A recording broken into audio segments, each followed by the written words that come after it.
April 2020. Thanks for tuning in to another episode of That's What G Said podcast. Hope everybody's doing well out there in the quarantine, staying safe, staying smart.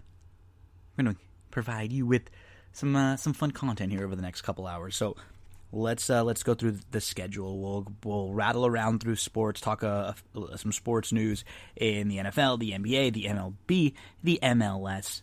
We're going to recap Tiger King, the new episode. So if you didn't notice, there was another episode that just was released this last week.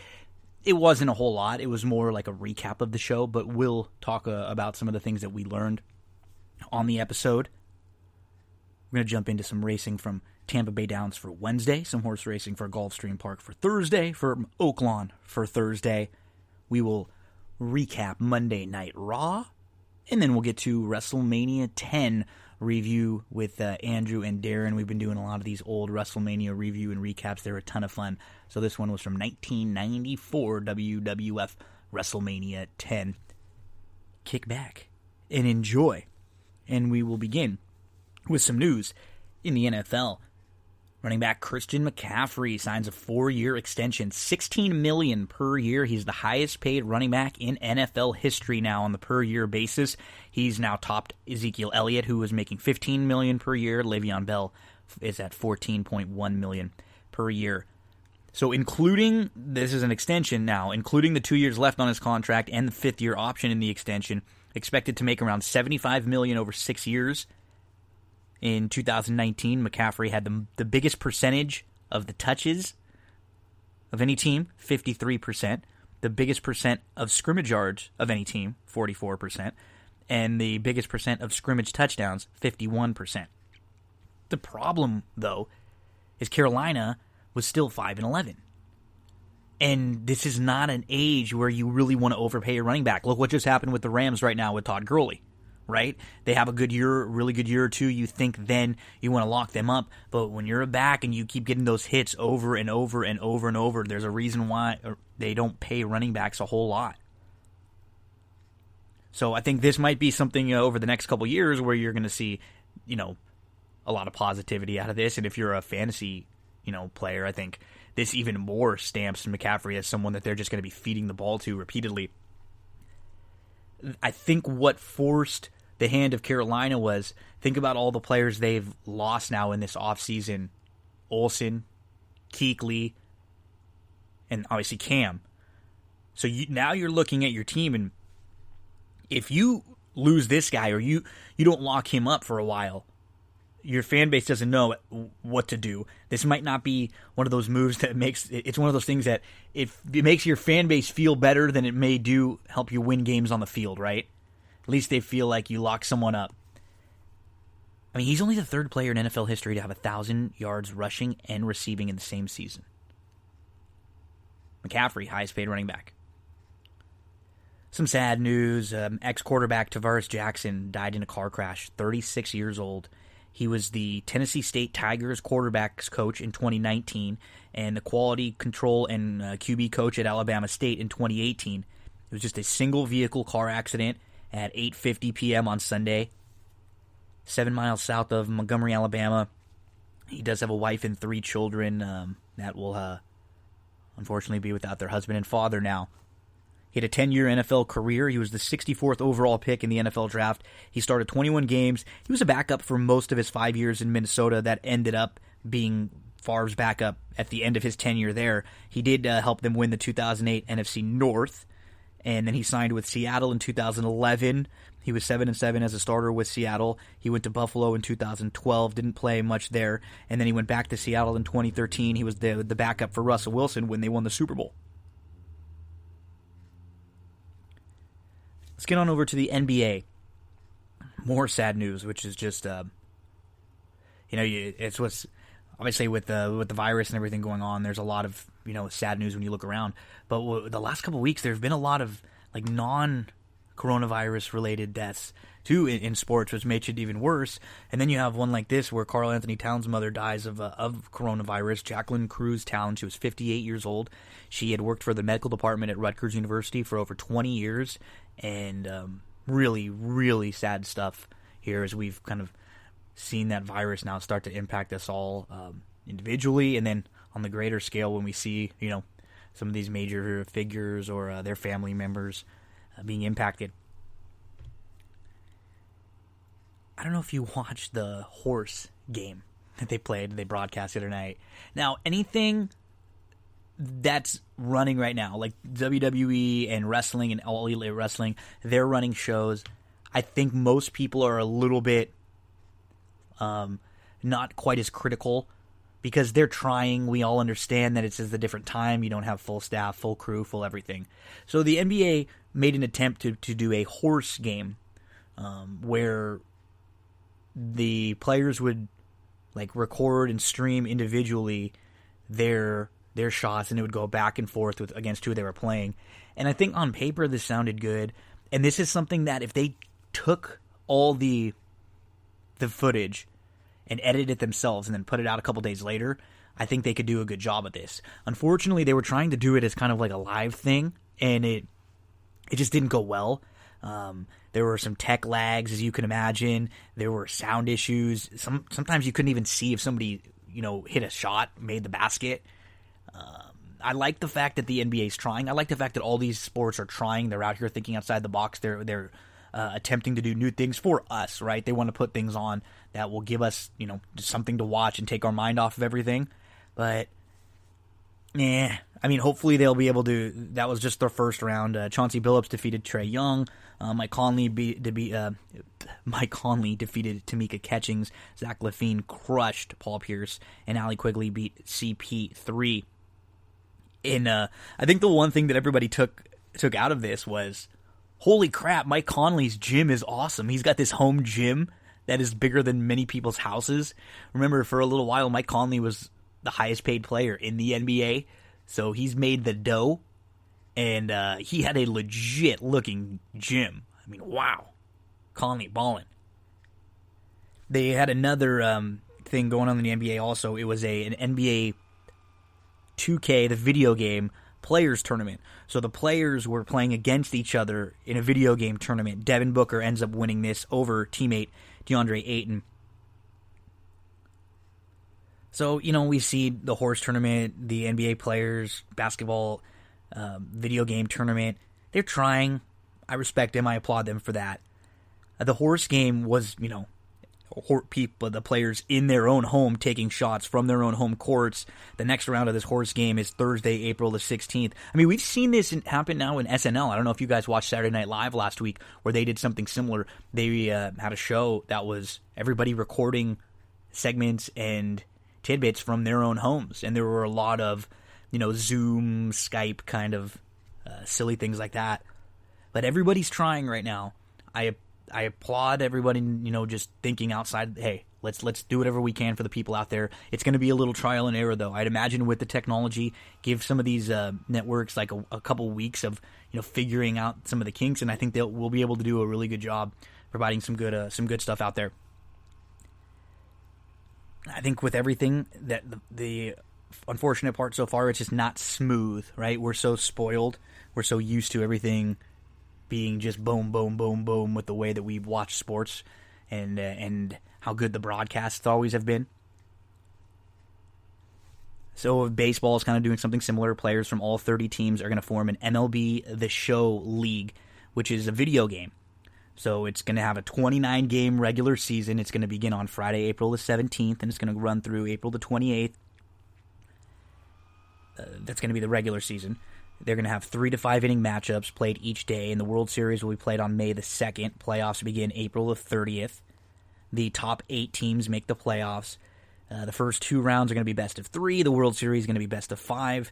And the MLB and the Players Association are going to donate $5,000 per player to the Boys and Girls Clubs affiliated. The first game is going to be at 9 p.m. Eastern on Friday, and it will be Blake Snell versus Amir Garrett.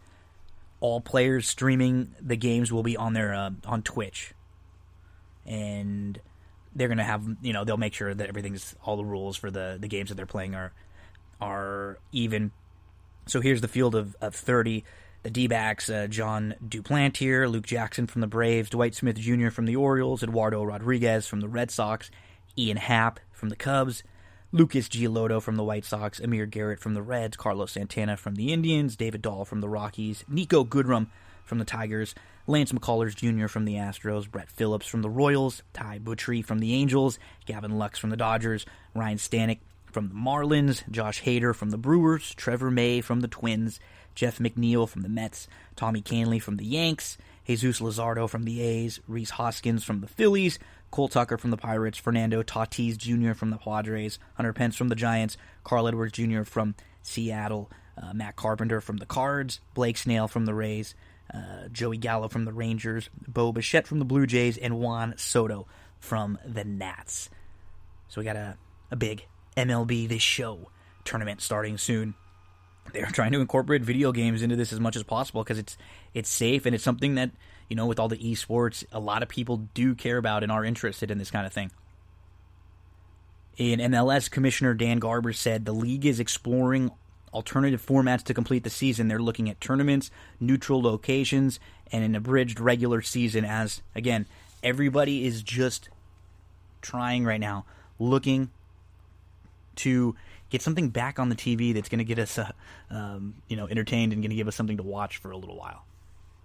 Okay, we're going to have to make a strong shift now from the world of sports to the Tiger King. So if you watch the Tiger King series, it was finished, and I think because it was such a big, huge craze, they wanted to follow up on it. And obviously, because right now they can't have full crew and production and stuff like that, what they did with this most recent episode of Tiger King was, it was Joel McHale on Skype, and he's just interviewing people one by one. People from the documentary, he wanted to ask them what they thought about the documentary, how their lives have changed since, what's been different since, have they caught up with Joe at all. So he goes through everyone. First, it's Eric. Eric was the head zookeeper with the long hair. He hasn't even seen the documentary. He hates how he was used to kind of lull the cats in to put them down. You know, this guy seems like a good guy. He hates Joe, says Joe's an asshole, says Joe's crass, and he likes the new relaxed environment with Jeff at the zoo. Said he feels like Joe deserves his time in jail and he should die in jail. He loves the irony that now Joe is a big star, but he's in jail and he can't experience it. And Eric doesn't like being compared to Vince Neil. He hates Motley Crue. He doesn't do meth, and his teeth are messed up because he's old, not because he does drugs. So those are some of the major takeaways from the Joel McHale Eric conversation. Next up, it's Jeff and Karen Lowe, and like most of this was pretty light. Joel did get into a couple serious questions with each person, but a lot of it he was trying to have some fun and joke about things. He jokes with the new owners of the zoo, Jeff and Karen Lowe, about the hot nanny. That was a big discussion in some of the last couple episodes. They didn't like how they were portrayed. Jeff thinks that Joe turned on him because Jeff couldn't continue to help Joe. Joel jokes with them about their biker jackets and some of their clothes. They all talk about how Joe Exotic, the Tiger King, admits to killing the tigers and that they were healthy. He just needed the space. Jeff is also convinced that Carol killed her husband, and he thinks that Joe is where he belongs now. I mean, we don't get a whole lot out of Jeff, because Jeff, I think, is a little worried that he might get charged or arrested, or he might get caught up in some stuff. So you don't hear him say a whole heck of a lot. Up next, it's John Ranke, who worked at the zoo, and he could never imagine the popularity of this. He loves the animals. He's very loyal to them. And he didn't seem to hate Joe as much as a lot of the others. Although he doesn't have like positive things to say about Joe. He said that, Joe told him that he could never, be capable of running the zoo. He was just about loving the animals, John was. And he said Joe was always belittling someone, always firing them. He said when it became all about the cameras, that's when things changed for Joe. And John left the same day that Joe left. He said he didn't want to work there with Jeff because he saw Jeff get into a big fight. He didn't like the aggressive nature. So people all over know John now, John Ranke. They come up to him. He said he assumes he'll have to be back in court at some point, but he's never talked to Joe since Joe has been in jail. And he said if they do a movie, he wants Matthew McConaughey to play him. That's old John Ranke. All right. John's got a new girlfriend now. Saf, who many people said was a female, who actually prefers and recognizes as a male, and that was the individual who lost their arm, and was really like loyal to the zoo and loyal to the animals. But Saf wanted to make sure that he pointed out that he was only making sacrifices for the animals and not for Joe. He was outraged that Joe killed the tigers, but he said that Joe always had a way of explaining himself. And Saf never wanted the animals to be in captivity, but he understands that once they are in captivity, they can't go back into the wild, and there's not really even much wild out there for them. Didn't mind that he was being referred to as she in the documentary. No regrets about the arm amputation and not getting surgeries. He said that they used the footage as a safety video at the zoo for a while, and said that Joe did a lot of messed up stuff, but Joe also did a lot of good things too. He said he still trusts the tiger more than Joe, and he feels like justice has been served, but he doesn't want Joe to die in prison. And he said Johnny Tsunami could play him, and he said he's getting spotted all over now at Walmart in the middle of a pandemic. Up next was Joe's campaign manager, Josh Dial, who said he knew from the beginning Joe was batshit crazy, but he couldn't pass up on this opportunity as a political science major to run someone's campaign. So he ends up living at the zoo, playing with the animals, and he said that, Joe was into the young, dumb men. Those were the guys he liked to date. He wanted someone who he could kind of take advantage of and control. Then things got a little sad because Josh talked about how he was in the room when Travis shot himself, and he wasn't able to get counseling after that. He was speaking with Travis right up before he killed himself, and it was an accident. He said Travis did not mean to do this. He was trying to show him something about the gun, and he fired it and ends up killing himself. And Josh is in the room with him. Josh mentions that people in Oklahoma hate Joe. He feels like Carol and all the animal folks are all the same, and they're all crazy, and they're all bad. And Josh wanted to get it straight that he doesn't do drugs. He's had some issues. He needs meds and some counseling, but he's not a meth guy, and he's not a drug guy. And he said that Joe actually has fans that are able to communicate with Joe in jail and help Joe respond to Facebook posts. Said that Joe is loving this. And then Josh ends up giving us his little "fuck the feds" quote at the end that he became kind of infamous for. Just two more that Joel talked to. This was just a 45-minute episode too, so there's nothing new in that. Nothing new is filmed. It's literally just Joel having conversations with everyone, talking to them when they watch the documentary. What was missed? What do they learn from that? John Finley was Joe's ex-husband, and now he looks way different. He's got a beard in. He's got a cowboy hat on. His teeth are all in. Remember, he's not even gay. He's got a wife now. He had the tattoo that was covered up on his stomach. It's all done. He mentioned how there were a lot of relationships formed at the zoo. He had one with Joe, and then he had another one with a girl there. Joe had dedicated a song to him, and John said it was not Joe singing, which we all could tell that it was definitely not Joe Exotic, the Tiger King, as that country singer.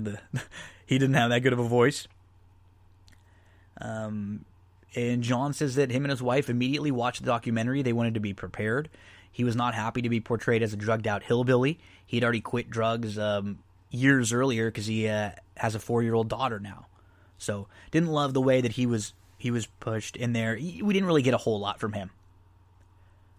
Final interview interaction was with Rick Kirkham. Remember Rick, the producer of Joe Exotic TV, who had been around and done a lot of things in the entertainment industry? He's now in Norway. And he's in their huge newspapers, ads in Norway. Everybody's noticing him all over. They're all coming up to him, talking to him, Tiger King. He said nothing he has ever done has even come close to comparing to the popularity of this. And he said Joe Exotic is evil. This all started when Rick answered an ad in Craigslist. He called Joe, and Joe was just this crazy character. So Rick immediately went up there and then was, boom, like living in this zoo there to produce the TV show. Rick tells a couple of stories that are like, wow. He mentions a woman who brought her trailer and a horse up to Joe Exotic and said, Joe, I need some help. Can you help me take care of this horse? He needs room. He needs a place to stay. He needs some food. And Joe said, yeah, no problem. I'll take care of the animal for you. We'll have a good home. We have plenty of room and plenty of land here. And as the woman left, he went right up and immediately killed the horse.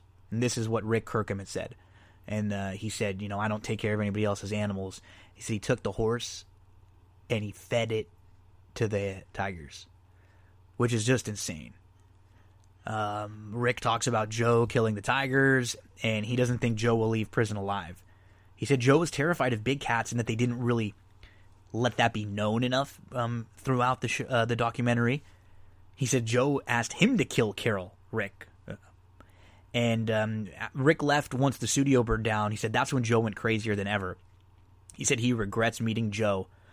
He thought he could make a great show, and he thought this was going to be something that he could have worked with, and he the dream, his eyes, and the content and everything. But he said he has nightmares about it all now. And if there were a movie, he said Billy Bob Thornton would be the one to play him. I could see that one. I could definitely see that one. So I guess what we learn from this new episode, follow-up, is that Joe's a bad dude, right? It's weird how he comes off in the documentary, because I think of all of, of Joe, of Carol, of Doc Antle, and some of the others, like Joe actually comes off the best, because we kind of hear from him, and he doesn't seem like that evil of a guy, but when you hear the people like this that were around him all the time talk, nobody has a good word to say about him. And then you hear the stories of what he did with the horses there, which is just like, wow, unbelievable.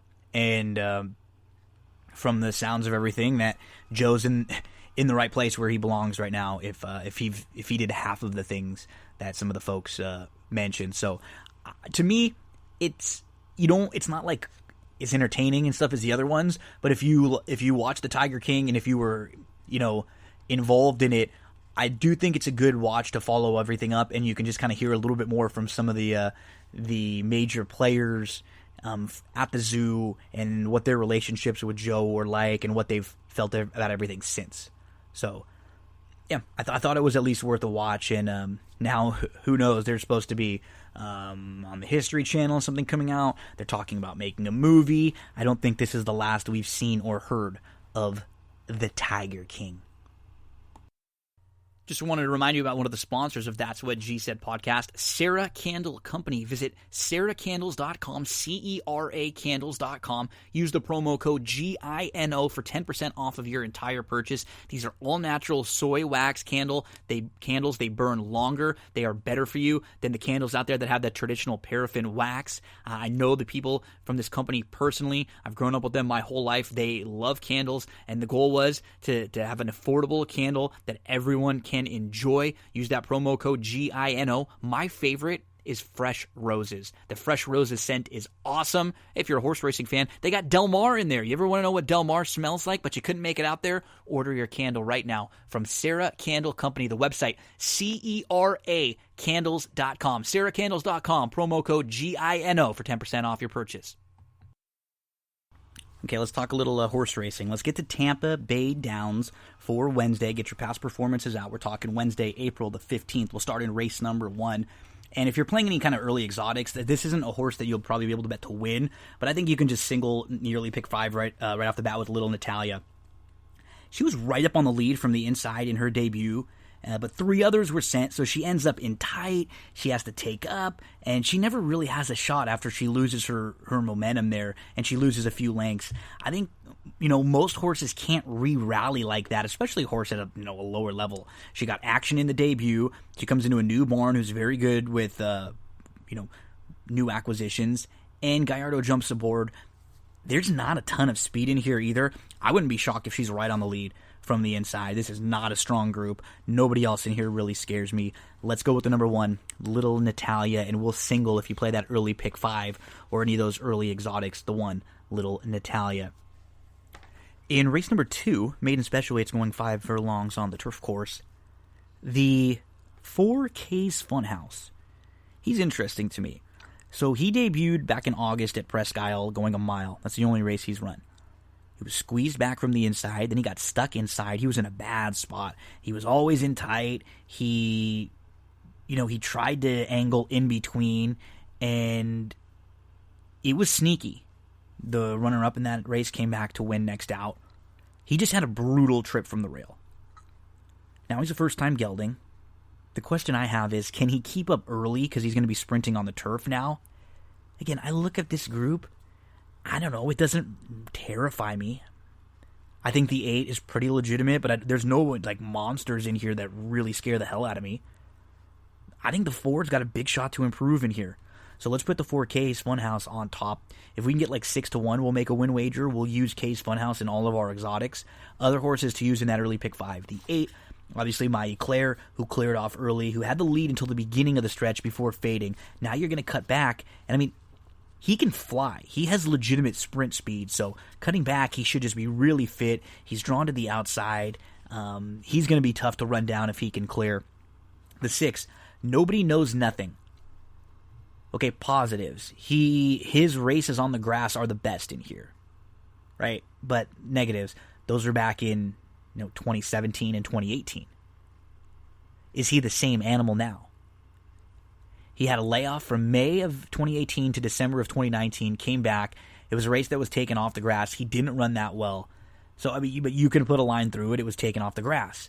The problem that I have is that was back in December, and he doesn't show up again until April. So you have a long layoff, you come back in December, and then you have another couple months off. I think he fits from like a class perspective. He's good enough to win this, but is he trending in the right direction? I don't know. I have him in the 3rd spot. The 5, Charlie Can Do, first-time gelding with a little bit of speed. He has to prove it on the grass, too. He does have one winning turf sib, so it wouldn't be a huge shock. I'm 4-8, 6-5 in race number 2 at Tampa. In the 3rd race, the 8 I think is going to be really tough in here, so I won't get too cute. I think Blazing Brook should be sitting really, really close from the outside and have... and have this field over a barrel, and I think it'll be her race to lose here. The 2, Pleasant Buffy. God, I love me a little Buffy, a little Sarah Michelle Gellar. Pleasant Buffy, or how about the original Buffy with Luke Perry and Christy Swanson? Oh, makes me so sad every time I say Luke Perry. But Pleasant Buffy, speedy winner last time out, and yeah, she's not a win machine, but look at her last 5. She's definitely improved, and she's continuing to pick her game up. So she at least has enough pace to be in the mix early on. So I'm going to be using the 8, singling in some spots. If you want to go a little deeper, the other that I would use would be the 2, Pleasant Buffy. 4th race looks wide open. I mean, going up and down the field, I think you can make cases for many in here, right? Like the 2, like the 1's probably going to be up against it, but he's still dropping in class in here. The 2, Overpraise, big drop in class, lightly raced. The 3, Wowzaman, going to go second off the bench. I mean, second time against Claimers. The 4, Rayanero, third off the long layoff, dropping with the blinks coming on. The 5, Milburn's another one, making a big drop in class, was favored against Better.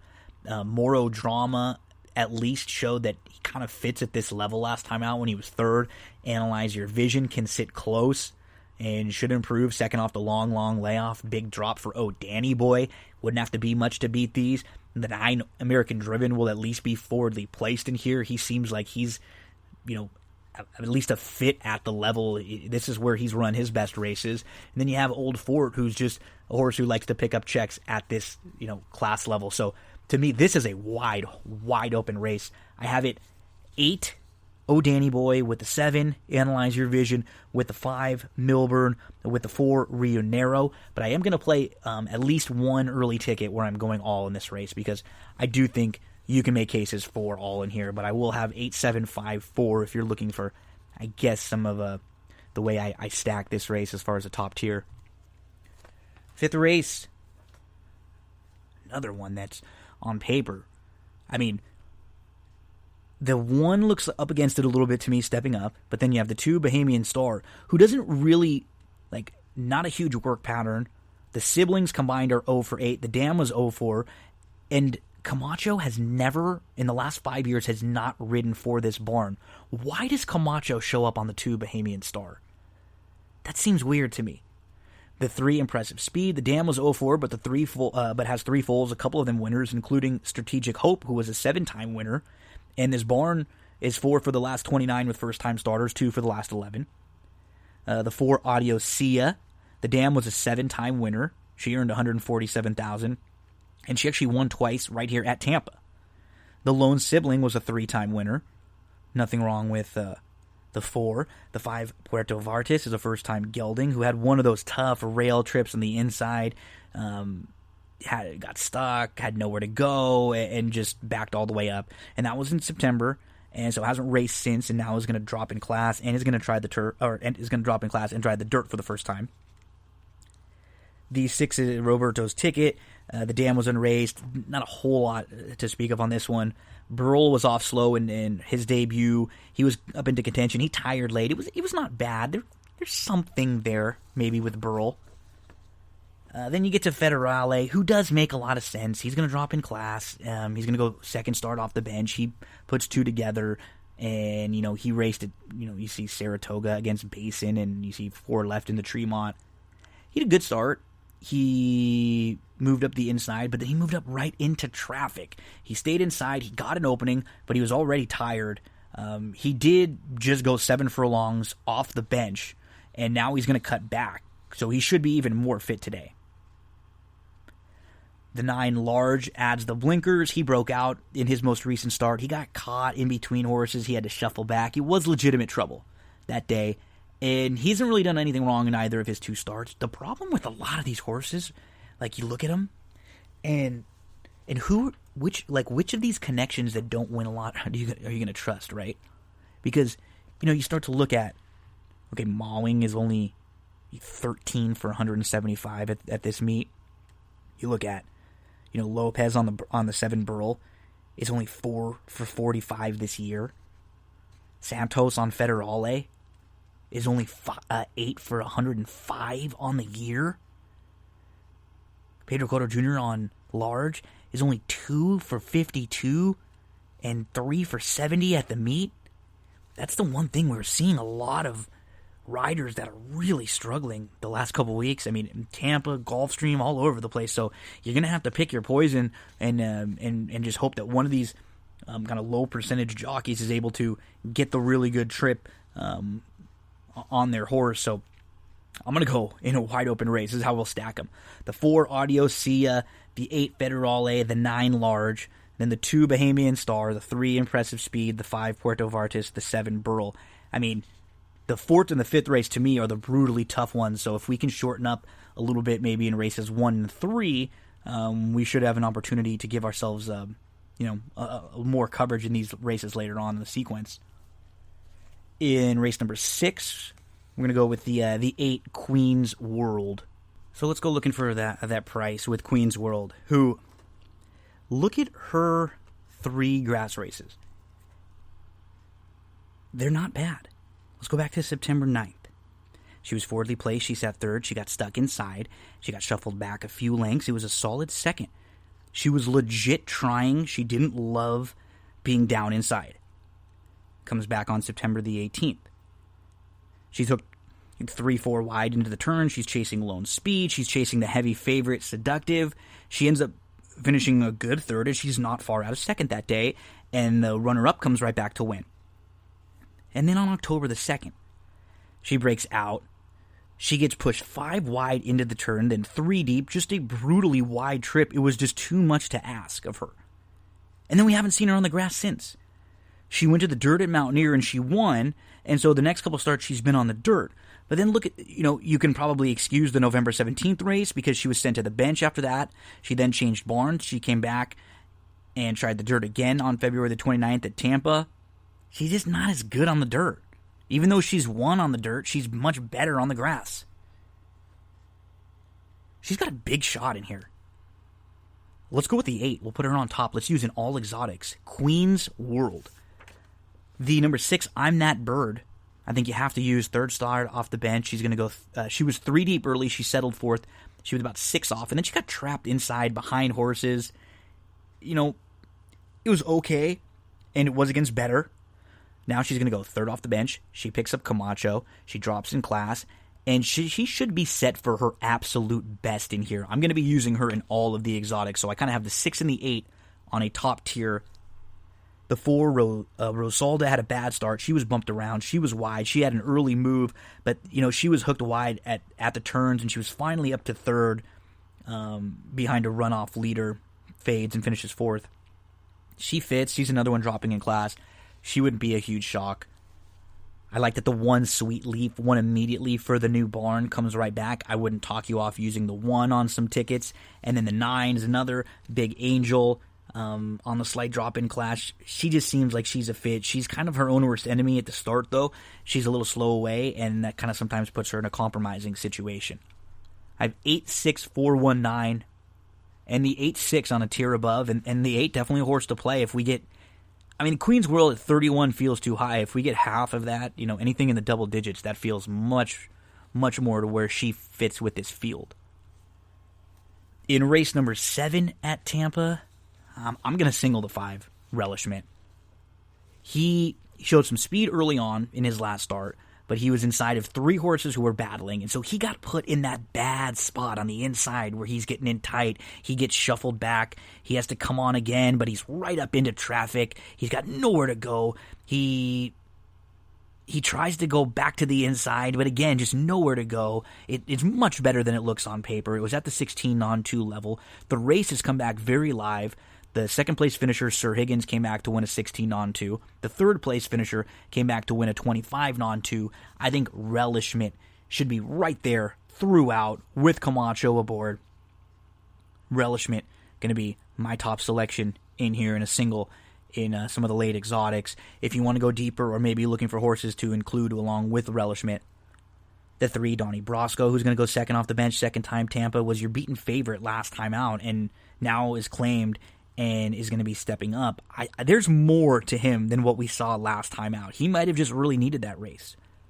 The 4, Fog Warning, who he ran really, really well. He pressed from the 2 path. He made an early move to the lead, but he had to work a little too hard to get by the horse who he was battling with, and that hurt him late. Fog Warning should be, at the very least, kind of a forwardly placed tactical player in here.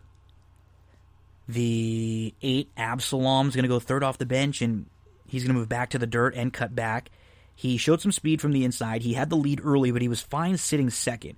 And he came back up to challenge, but he was never closer to, than about a length off after he was relinquishing the lead early on. And then the 9, Jack B. Winkle, he hopped at the start. Then he was bumped around a few times. He made an early 5-wide move. He just had no shot with that kind of a brutal trip. So let's put the 5 on top and the single, our best bet of the day, and then we'll use the 3, 4, 8, 9 if you're going a little deeper, or horses to include underneath. And then to close things out, well, we're going to go one more time to the 5, and we're going to go one more time to Camacho. Just a repeat of her last out race would win this, where she broke her maiden, she sat really close. She was 0 for 8, but look at her turf form. That was her first start on the grass, and she took a step forward. She's had a great trip. And again, that's the kind of trip that she should work out. I don't see a whole ton of speed in here. I wouldn't be shocked if she's right on the lead. The 10 Smarty Cat could go, and then the 5 maybe sits right behind them. The 1 Strong Gem gets a big job upgrade to Centeno. She has a little more speed than she's shown in her last couple. She hopped at the start, and then she was bumped. She was in between. She was in traffic. She had a brutal first 100 yards, and then she was too deep. She wasn't able to save ground. It just wasn't a very good trip. Now she drops. Jackie's Dream rallied for second back on March the 13th, and then last time out was just a little bit flat, coming from way, way out of it, kind of outrun early, and just picking up some pieces late. It wouldn't be a huge shock in here. The 3 Strict Vow on the drop-in class has just been coming out of much, much tougher races with Gallardo jumping aboard. The 6 My Little Rosie would be another that wouldn't shock me coming in from Fairgrounds on the drop after putting a couple races together. And then the 10 Smarty Cat, who shouldn't be too far out of it early. So 5, 1, 2, 3, 6, 10, but the 5 on top there in race number 8 at Tampa to close things out. So on the Tampa card for Wednesday, if you want to play the early pick 5, I'm singling the 1 right off the bat. And then we go 4, 5, 6, 8, with 8, with all, with 2, 3, 4, 5, 7, 8, 9. That's an approach that I would play. Maybe you don't want to play that pick 5. How about a pick 4, which starts in race 2? I would do something like 4, 5, 6, 8, with 2, 8, with 4, 5, 7, 8, with 2, 4, 8, 9. Maybe you want to play some late exotics. Fifth race, you could play a late pick 4. This is the one that we will build all around the number 5 in the 7th, and we'll single. So the fifth race would start 2, 3, 4, 5, 7, 8, 9, with 1, 4, 6, 8, 9, with the 5, with the 1, 2, 3, 5, 6, 10. Maybe you play a different pick 4 where it's something like 2, 4, 8, 9, with 6, 8, with 3, 4, 5, 8, 9, with 1, 2, 3, 5. First race, the number 1, Little Natalia. Second race, the number 4, Kay's Funkhouse. Third race, the number 8, Blazing Brook. And in that first and the third, you probably won't be betting those horses to win. They'll be maybe horses that you single or you put on top in other exotics. Sixth race, the number 8, Queen's World. Seventh race, the number 5, Relishment. And eighth race, the number 5, CG. That's Tampa for Wednesday. Let's get you to Gulfstream Park for Thursday. Gulfstream Park, Thursday, April the 16th. Get your past performances out. And let's turn to race number 1. I like the 4 here, Jost Saying. She worked her way up to 4th, 5th. She was tucked inside. She was about 3 lengths off. She angled around 4 wide in the stretch, and she just missed. She was a clear-cut second. Jost Saying, I think, fits very, very nicely in here. The 5, Strella's War, was saving ground, and then she got shuffled back. She was 6th. She was at the back of the main group. She waited. She angled around inside of She Fled the Scene, but that shuffle early on really hurt Strella's War a little bit more. So I kind of have the 4 and the 5 in a top tier above. I think with Saya's jumping aboard, that'll help Strella's War. I have the 3, Cats Out of the Bag below them, who's going to put a couple starts together. The 1, Aerodynamic, who's lightly raced with some upside. And then the 6, She Fled the Scene. But 4, 5 for me as kind of the top tier here in race number 1, with a 3, 1, 6 behind them. Race number 2, we have a 2-year-olds, first-time starters, a group of fillies. And, I mean, in a field like this, you have to... You look up and down and you try to beat Wesley Ward, but I don't know who you could with in here. So you start with the 2, Lime, who for, Wesley Ward, the king of these 2-year-old races, she's an obvious top contender. Her dam won her debut. She was 5 for 13 overall. She showed big speed. She's produced 3 foals. They're all winners. And she's been working very nicely. Nobody else in here has a whole lot of success with first-time starters, I guess except the 1, Ralph Nix with Awesome View, but then you have this filly who draws the rail. There's lots of juvenile success in this family, but the rail's not going to be easy. 3 siblings for Awesome View, and they're all multiple winners. I think she's probably the next one. If she was drawn more to the outside, I could probably bet her. The 7, Pretzel, the dam was 0 for 2, but both foals to race have won. One of them was Sweet Khaleesi, who's a 4-time winner and a stakes winner. But this barn, the Alvarado barn, is 0 for the last 24 with first-time starters over the last 5 years. So that's the same for the 8, Keen Watifa, which is a great name, right? Keen Watifa. So I don't know, can you use that barn with the lack of success that they've had with first-time starters? What about the 3, Kitten's Dream? The dam was a 2 for 20. The lone sibling was a winner. But this barn is just 0 for 13 with first-time starters in the last 5 years and only once hit the board. The 4, Sophistic Curl. This barn is only 0 for 7 with first-time starters, and 3 of them have been in the money. The dam was unraced, 3 siblings, 2 winners. You go to Jaffa. Their barn is just the knee-high barn, just 3 for 61 with first-time starters over the last 5 years. Sister Aurora, this barn is only 2 for 52. So you look at, Nix hits at 19% with first-time starters over the last 5 years. Ward is incredible, like that's what he does. Everybody else in here is terrible with first-time starters. That's why it's hard to get past those 2. I think the 7 would be the other one if you're looking for one. But for me, it's just the 2, Lime. If you're looking to go another way, it'd be the 1, Awesome View, and then the 7 maybe as a horse to pick up some pieces. But to me, this just looks very formful in the 2 inside horses here. 2, 1. Race number 3. In the 5, Legendary Prince, who takes the blinkers off and gets to the grass, I thought was a little bit interesting. I'm going to start with the 9 Violent Flight on the drop. Just on the drop alone is going to be a much bigger player in here. There is not much in this group. The 4 Weekend Dreamer just missed at the level, so he's tough to exclude. You have to use him right back. Then the 5 Legendary Prince I have in the 3rd spot. The 7 More Than Usual is going to wheel back quickly in here, just raced on April the 9th. I mean, he wouldn't be a shock. And then the 1, the first-time starter from the rail. So I just don't love anybody in here. I had this 9, 4, 5, 7, 1 in race number 3. Nothing too crazy. In race number 4, another kind of a spread-out race. The 10 Lux Diamond off of that big maiden win I would include right back.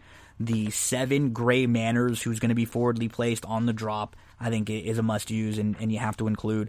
The 9 Take Charge again, another one dropping, has the tactical speed and should be right there in the mix. Although, if you see Paco Lopez on any of these mounts, just keep in mind that Paco Lopez is going to be out now with a broken thumb, sidelined 4 to 6 weeks, which he suffered in a riding incident on Saturday. So just keep in mind that if you're playing a lot of these horses because of Paco, they won't be Paco on them. The number 8, Queen Kentharos. I just don't see much in this group. She wouldn't have to, improve a whole lot to just be right in contention here. The 2-back March 13th race is not bad.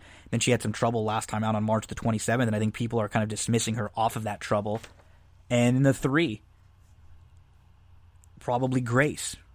First off the claim, I'm not a big fan of claiming and immediately dropping, but in a situation like this, you can claim, drop, get claimed, and get out and win. So 10, 7, 8, 9, 3 in race number 4.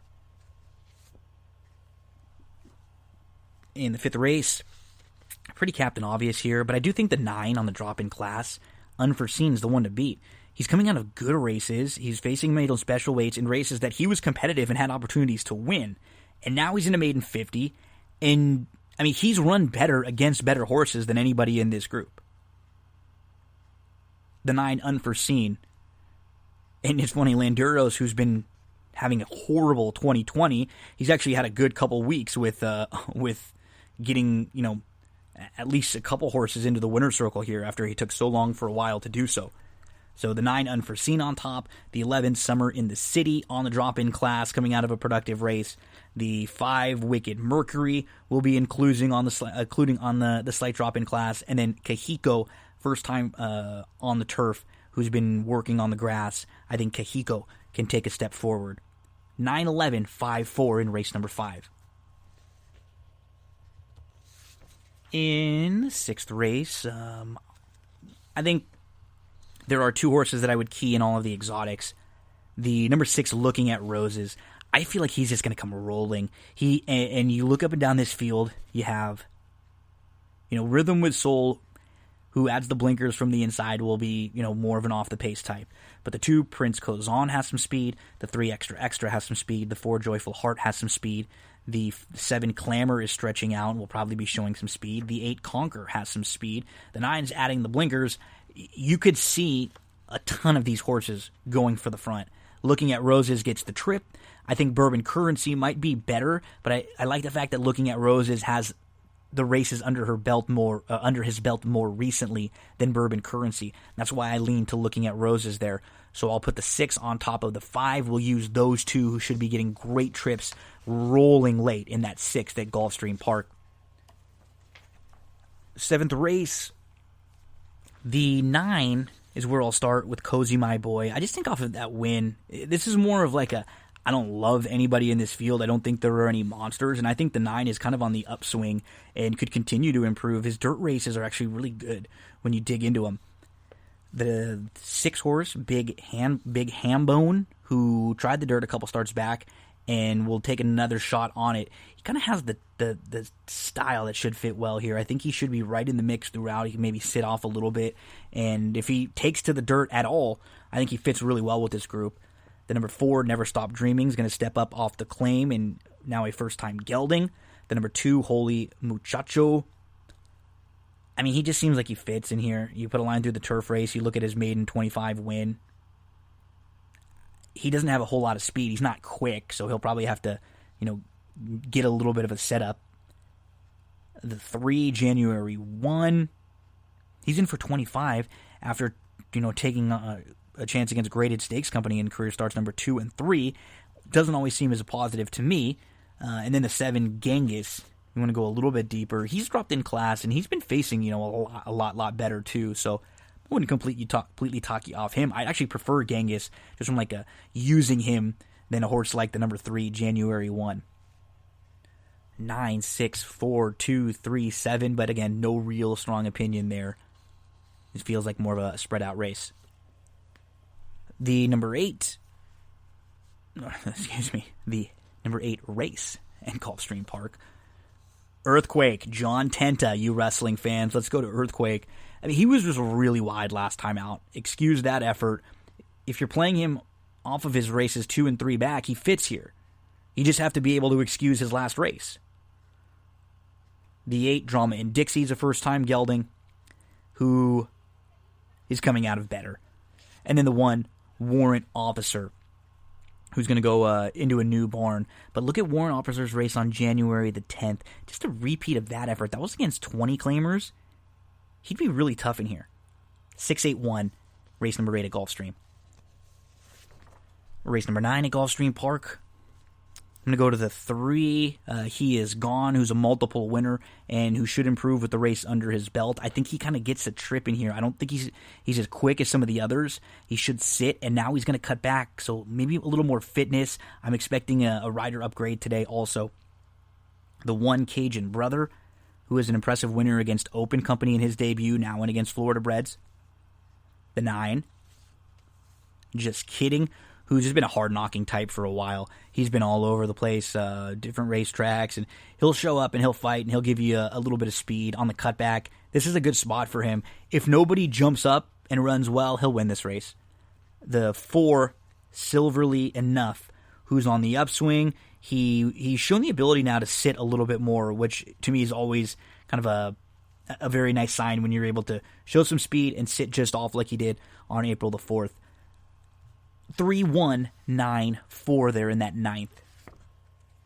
Race number 10. We're going to go to the number 7, Sarasota County, who's going to go second start off the bench and just missed. I think he's going to get so much out of that last effort. The problem you have is, you look at the race like this too, it's like, I know Joe Bravo is a very capable rider, but he's 0 for 14 at the meet. He's not had some very good rides, and he's only 5 for his last 98. Like, what point do you start to get with riders where you're like, I don't know if I could play this horse or really confidently play this horse, because then they get into trouble, and is it your fault for playing a horse that gets into trouble when you know it's a super low percentage rider who is, shown an affinity for getting into trouble as of late? It's all about the price, right? 8-1 or so, that feels right on Sarasota County. The 6, Cucina, first-time gelding, second off the bench. That was a nice win on March the 11th. The number 9, Captain Ron, will be including. He should sit a trip. He fits very well in here. And the number 11, Macho Blue, very similar with Captain Ron. I think this is a good spot for him. The 2, Real Money Gelding, big speed. The problem is this race looks like it has a ton of speed. So I wanted the horses who can sit a little bit like Sarasota County on top. 7, 6, 9, 11, 2 there in that 10th. And then to close out race number 11, we're going to use the 9 on top. That is Elusive Row. Elusive Row took a shot against Better last time. The 2-back race on January the 8th, that wins this. He has speed. He can come from off the pace.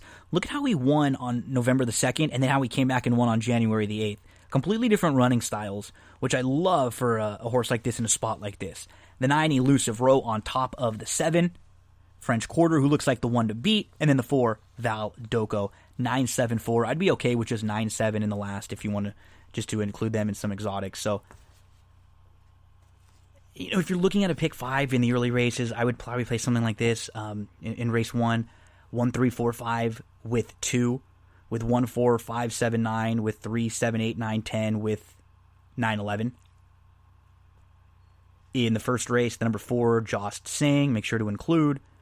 In the 5th race, the number 9, Unforeseen, make sure to include. 6th race, the number 6, Looking at Roses. 8th race, the number 6, Earthquake. 10th race, love the number 7, Sarasota County. And 11th race, the number 9, Elusive Row. That's Gulfstream for Thursday. Let's get to Oaklawn Park for Thursday, April the 16th. We'll go to race number 2 for the first Oaklawn play of the day, and that's going to be with the number 9, Digital Star, who was close up from the rail in his last start, but he was in tight. He had to take back a couple lengths, and then he was buried inside. He just had nowhere to go. Finally got an opening late, and he was strong up the rail. Digital Star, the number 9, we're going to make our top selection. We'll make a win wager if we get anything around 4-1 in race 2 at Oaklawn. Race number 3 at Oaklawn Park, we're going to go to the number 3, Rock Shaw, who has lots of layoff lines through his career, so you can make some legit excuses for this 6-year-old. He's going to go third start off the bench now. He's going to put 3 races together for the first time, really ever, because in a while, because the last time we've seen him do it, every time he was able to put a couple starts together, it was sent to the bench.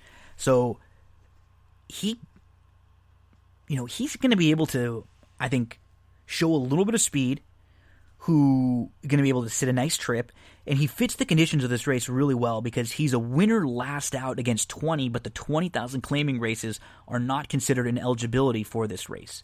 So you have a non-winners of the year where a lot of these horses aren't in the best of form and haven't won in a while, and you have Rockshaw who got his wake-up win last time out. If we get 7-2, let's make a win wager on the number 3, Rockshaw.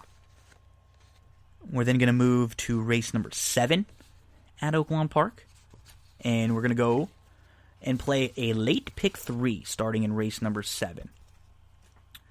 I like the 10 in here. Canadian Game. Obviously, until we see a horse go this far, we don't know how far they'll go, but he can adapt to any pace. Look at his last 3 races. He's won 3 in a row.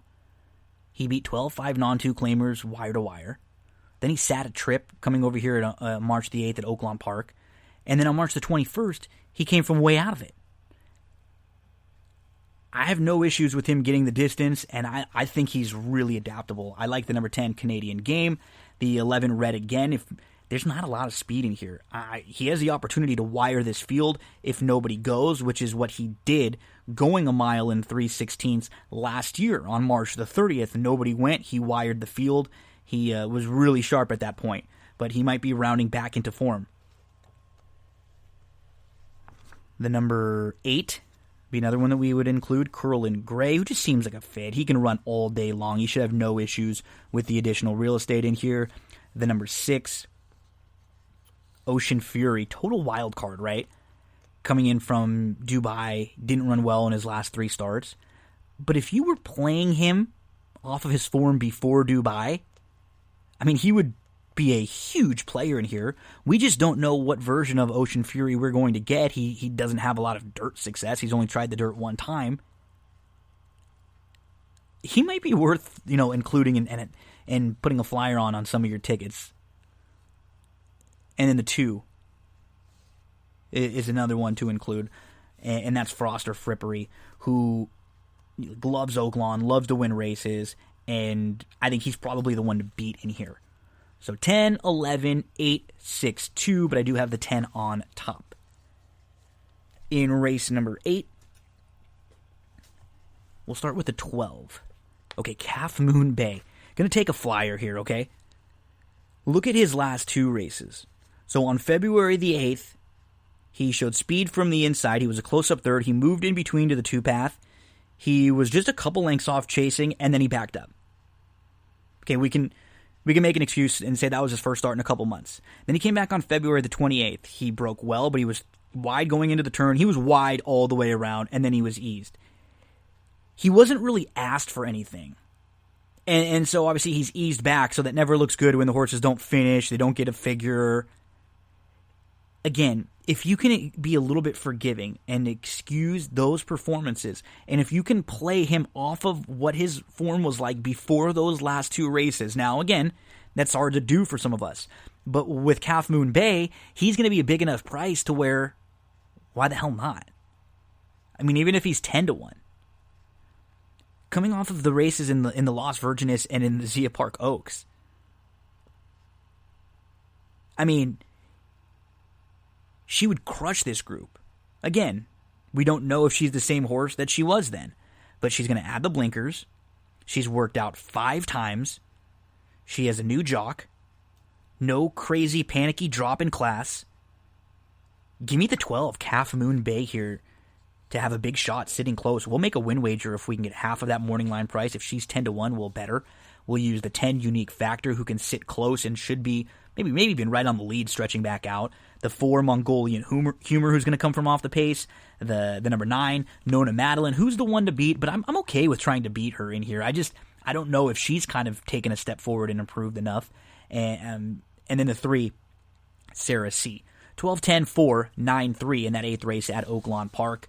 And then to close things out in race number 9 at Oaklawn, the 2 Market King you could probably use in some exotics. I wouldn't talk you off the 4 dropping in class, Fiery Tail, or the 6 Jack Van Berg, who another one who, a repeat of that 2-back race would make him pretty tough in here.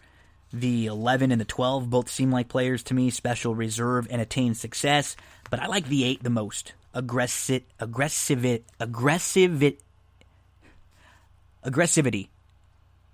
Dear Lord, why is it so hard for me to say that? Aggressivity.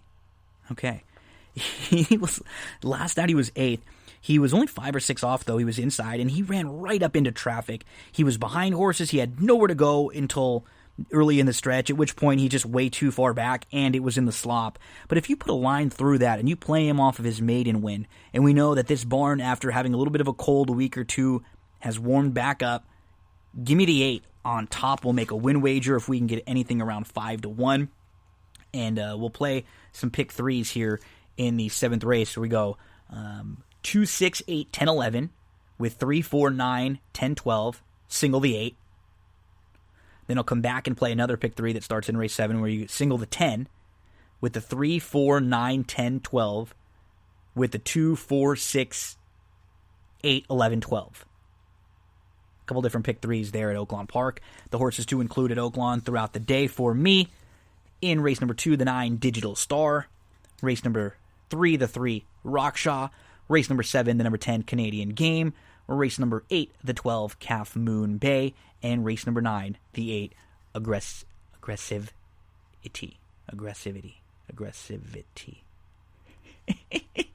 There are your Wednesday Tampa, Thursday Gulfstream, Thursday Oaklawn Park. Let's take a quick break. Let's hear from one of our sponsors, and when we return, it's going to be wrestling time. We're going to recap Monday Night Raw from this past Monday, from April the 13th, and then we're going to bring on Andrew Champagne and Darin Zoccali to go back in time and talk about Wrestlemania 10. Don't go anywhere.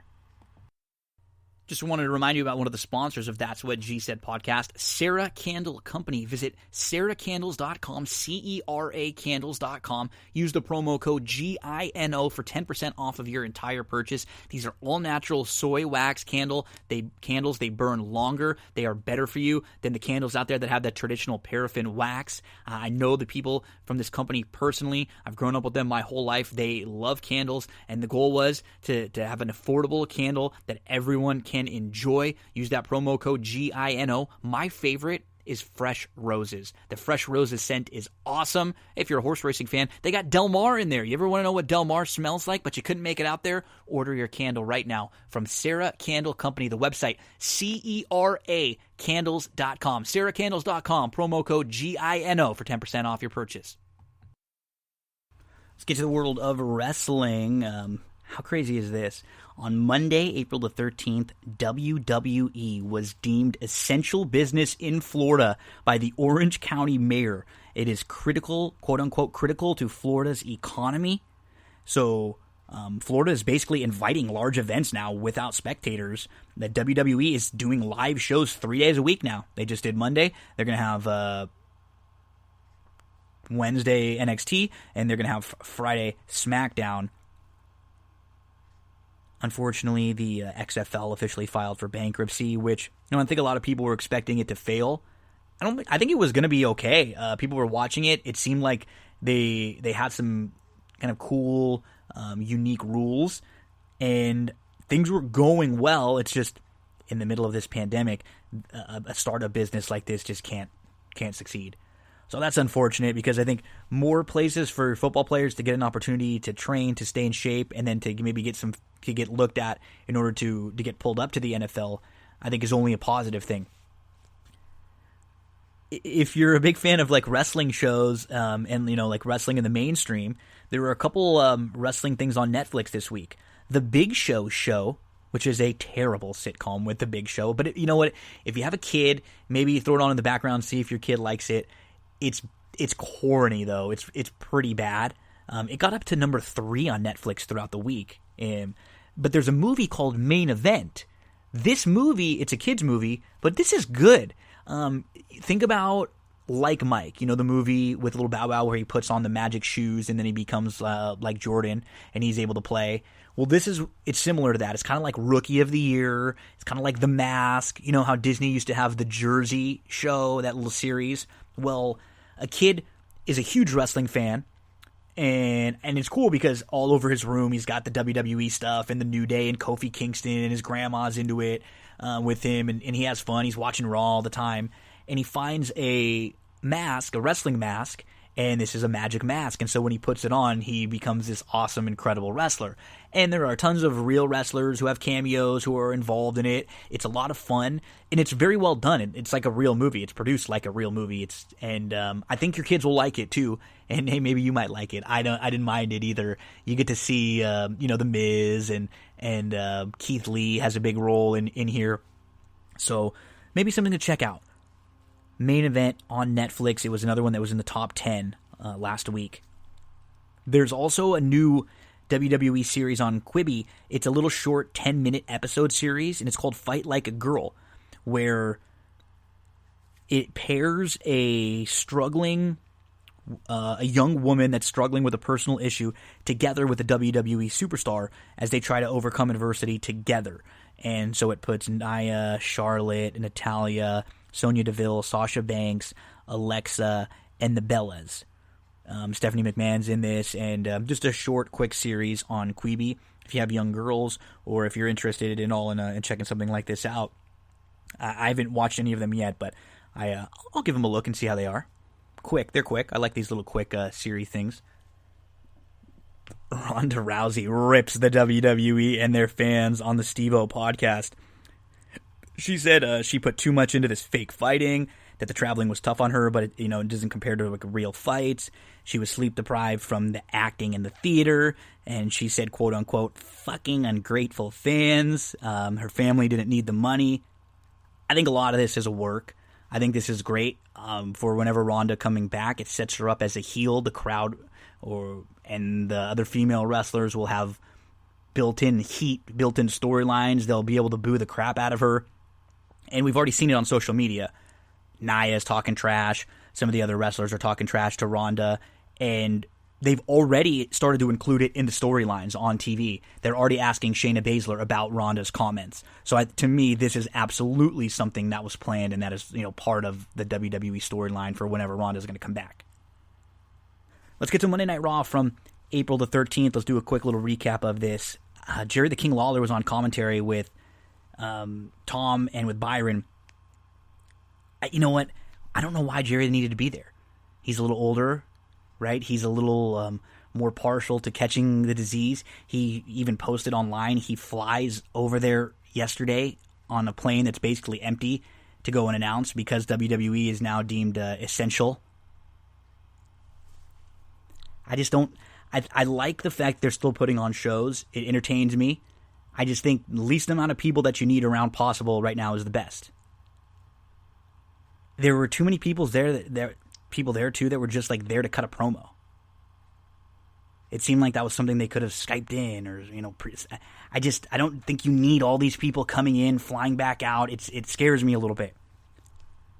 Let's get to the show. I love it when they have these qualifying matches, whether it be for Royal Rumble, King of the Ring, Money in the Bank, whatever it is. So with Money in the Bank a few weeks away, we are going to have qualifying matches over the next couple weeks. We had 3 women's qualifying matches on this show, and we're going to have 3 men's qualifying matches on Raw next week. Drew McIntyre opened the show. He was interrupted by Zelina Vega. And they had a callback to NXT where Andrade comes out and he talks about how he beat Drew McIntyre for the NXT Championship, and that was when Drew tore his biceps. I love that they tie this story back. We never really got a follow-up to it, and they don't do this with wrestlers moving up from NXT. They very rarely go back to their NXT feuds. I thought this was great, and I loved the idea of throughout the show building up this faction now, this new feud with Zelina Vega, with Andrade, with Austin Theory, with Garza, trying to make them seem legit and badass, and we would see that throughout the episode. So the main event is set up for Raw. It's going to be the U.S. champ Andrade versus the WWE champ Drew McIntyre. We get a Ruby Riott versus Asuka match. It's a Money in the Bank qualifier. These two girls worked really hard. It went pretty long. Asuka wins a solid match. So she's in, the first to qualify for the women's Money in the Bank match. They announced that next week the 3 matches for the men's qualifiers. Rey Mysterio versus Murphy, Austin Theory versus Aleister Black, and MVP versus Apollo Crews. Off the top of my head, I think it feels like they're building a little something with Mysterio, maybe to try to give him one more run, like a last, maybe Money in the Bank run, or just maybe even just be that ladder match guy to do some big spots in this. So I'm picking Mysterio, Aleister Black, and Apollo Crews to win these 3 matches next week. Then we got an Aleister Black versus Oney Lorcan match. Jerry the King Lawler obviously had never seen Oney Lorcan. He had made a couple weird comments about his name and he looking like Cesaro. And I mean, he is really quick. He's a badass. He's hard-hitting. This was a good 9-minute match. A lot of fun. Go back and watch it. Then we had a quick Sarah Logan versus Shayna Baszler match. Shayna was asked about Ronda's derogatory comment. She made no response. Shayna then just beats Logan in 52 seconds. The ring announcer actually botches the announcement. They called Sarah Logan the winner, which was not the case. Sarah was crying after the match after Shayna just crushed her. And so Shayna now qualified. She's the second qualifier for the women's Money in the Bank. All throughout the show, we saw like 3 or 4 different little moments where we would cut to Seth Rollins in the background as the Messiah mentioning different things, and it's okay. I love Seth. I just don't know if I love the Messiah thing. But anytime Seth is in a program, the work will be good in the ring. So, all throughout the night, we're setting up this Andrade Garza stable with Austin Theory. Theory and Garza pick up wins. Vega's on commentary. First, it's Theory beating Tozawa in 7 minutes and 9 seconds. Jerry Lawler with another nice piece of commentary here, mentioning a ramen noodle moonsault. I just dislike Jerry Lawler. I hate saying this. He's never done it for me. Like, I know a lot of people love him as the old school heel, the old school wrestler. That's fine. I get that he was the king of Memphis wrestling for a while. He never translated as a top-tier wrestler when he came over to the WWF because it was late in his career. And until he's with JR, and maybe only when he's with JR, is when I like him on commentary. I mean, in the mid-90s, he's terrible. 93, 94, 95, 96 even, he's awful. It isn't until the Attitude Era when he's okay because he's able to just be lewd and scream, puppies, and it doesn't seem that off, but I cringe at a lot of the things he says. We know that he doesn't put in any time. A lot of these wrestlers he's never seen before. He's not watching NXT. He doesn't know who Austin Theory and Garza are. And I just don't know if that does anything for the fans. So, Rey Mysterio cuts a promo about his match next week with Murphy in the Money in the Bank qualifier. We get another Rollins Messiah promo. And then we see Angel Garza come out. And what's kind of funny, he's got this thing going with a woman now. He kisses the woman at ringside. He gives her the rose. She's actually a photographer. That's his fiance. They're not telling you it's his fiance because they're kind of running with this womanizer gimmick, but that actually is his fiance. They're kind of pushing him as the ladies' man, womanizer type. So he gives her a rose, gives her a kiss. Austin Theory gets the win over Miles. It's a quick match. It's just about 3 minutes.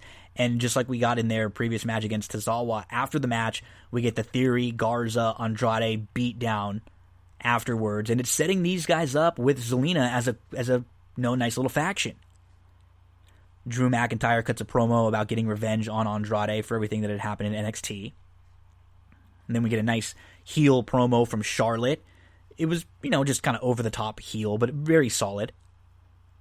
Asuka and Kairi with some backstage yelling and screaming. They've been so entertaining, especially Asuka, over these last few weeks when there haven't been fans, because we've been able to see Asuka and her crazy the crazy charisma that she has. I mean, it's funny because she's not being booked as dominant, but it seems like from being over and being able to get her message across and translate, she's more entertaining now than she's ever been in NXT or WWE.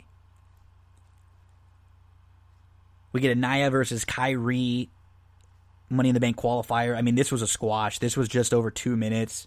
And so a lot of people are asking about Kairi. Is she leaving soon? She's been losing a ton of matches. She has not been really booked very well on the main roster. We'll see what the future for Kairi Sane holds. She was one of my absolute favorites. In NXT, she was booked very well. The Mae Young Classic, she did great. And I wish she could get a little bit more of a run. I think she's a babyface, though. She's not as much of a heel. Her and Asuka breaking up, turning on each other, and then a match between the two of them over a title would be just incredible. Then we get Ricochet and Cedric Alexander versus the Viking Raiders. We get the matching gear for Ricochet and Cedric. Why did they lose? Why aren't we going with these guys? Cedric and Ricochet should be a legitimate tag team that they can build around. If you're not going to go with these guys as single runs and as individuals, put them together, let them go. The fans will like them. These guys can work. At the very least, they can get you through a 15, 20-minute match every Monday night. Let's get behind these guys. This match was good. It was fun. It went 13 minutes, and Cedric gets pinned, unfortunately, by Eric. And so the Viking Raiders look like they're probably going to get a match against the Street Profits next for the tag titles. We have Bobby Lashley against No Way Jose. Lashley tells Lana to shut the hell up outside the ring. There's already trouble in paradise there. More teasing of the problems between Lashley and Lana. He gets the win at 1 minute and 47 seconds. We get another Rollins promo. Dark with the black, talking about the Messiah. Then we get the Street Profits backstage, and Bianca Belair's with them, and she's kind of talking trash to them, trying to motivate them. They then cut a promo on the Viking Raiders, and she's trying to help them and get them ready and pump them up because she thinks the Viking Raiders are a team that they've not had a lot of success against, that they need to be, the best versions of themselves to beat.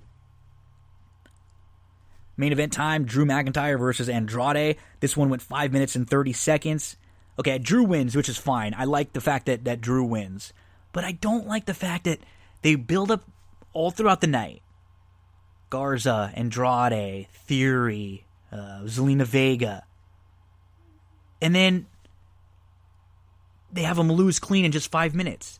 This should have been longer. This could have been a DQ. This could have been drawn out a little more. It's almost like you build, and then you kind of throw it all away at the end of one night. I just didn't love this. I thought there could have been a different ways to end this, to where you could have had him, attack Drew in the middle of the match, no clean ending, and then we have a little bit of a tease moving forward. So, yeah, I mean, it could have been better at the end, but I did like this edition of Monday Night Raw. I really did. Rollins comes out at the very end. He attacks Drew. He gets a couple stomps in, and so it looks like our feud moving forward for the title is going to be Rollins against Drew McIntyre, which is a little bit weird, right? Rollins just lost to Kevin Owens, and now he's going to be in a match for the title. That was Monday Night Raw.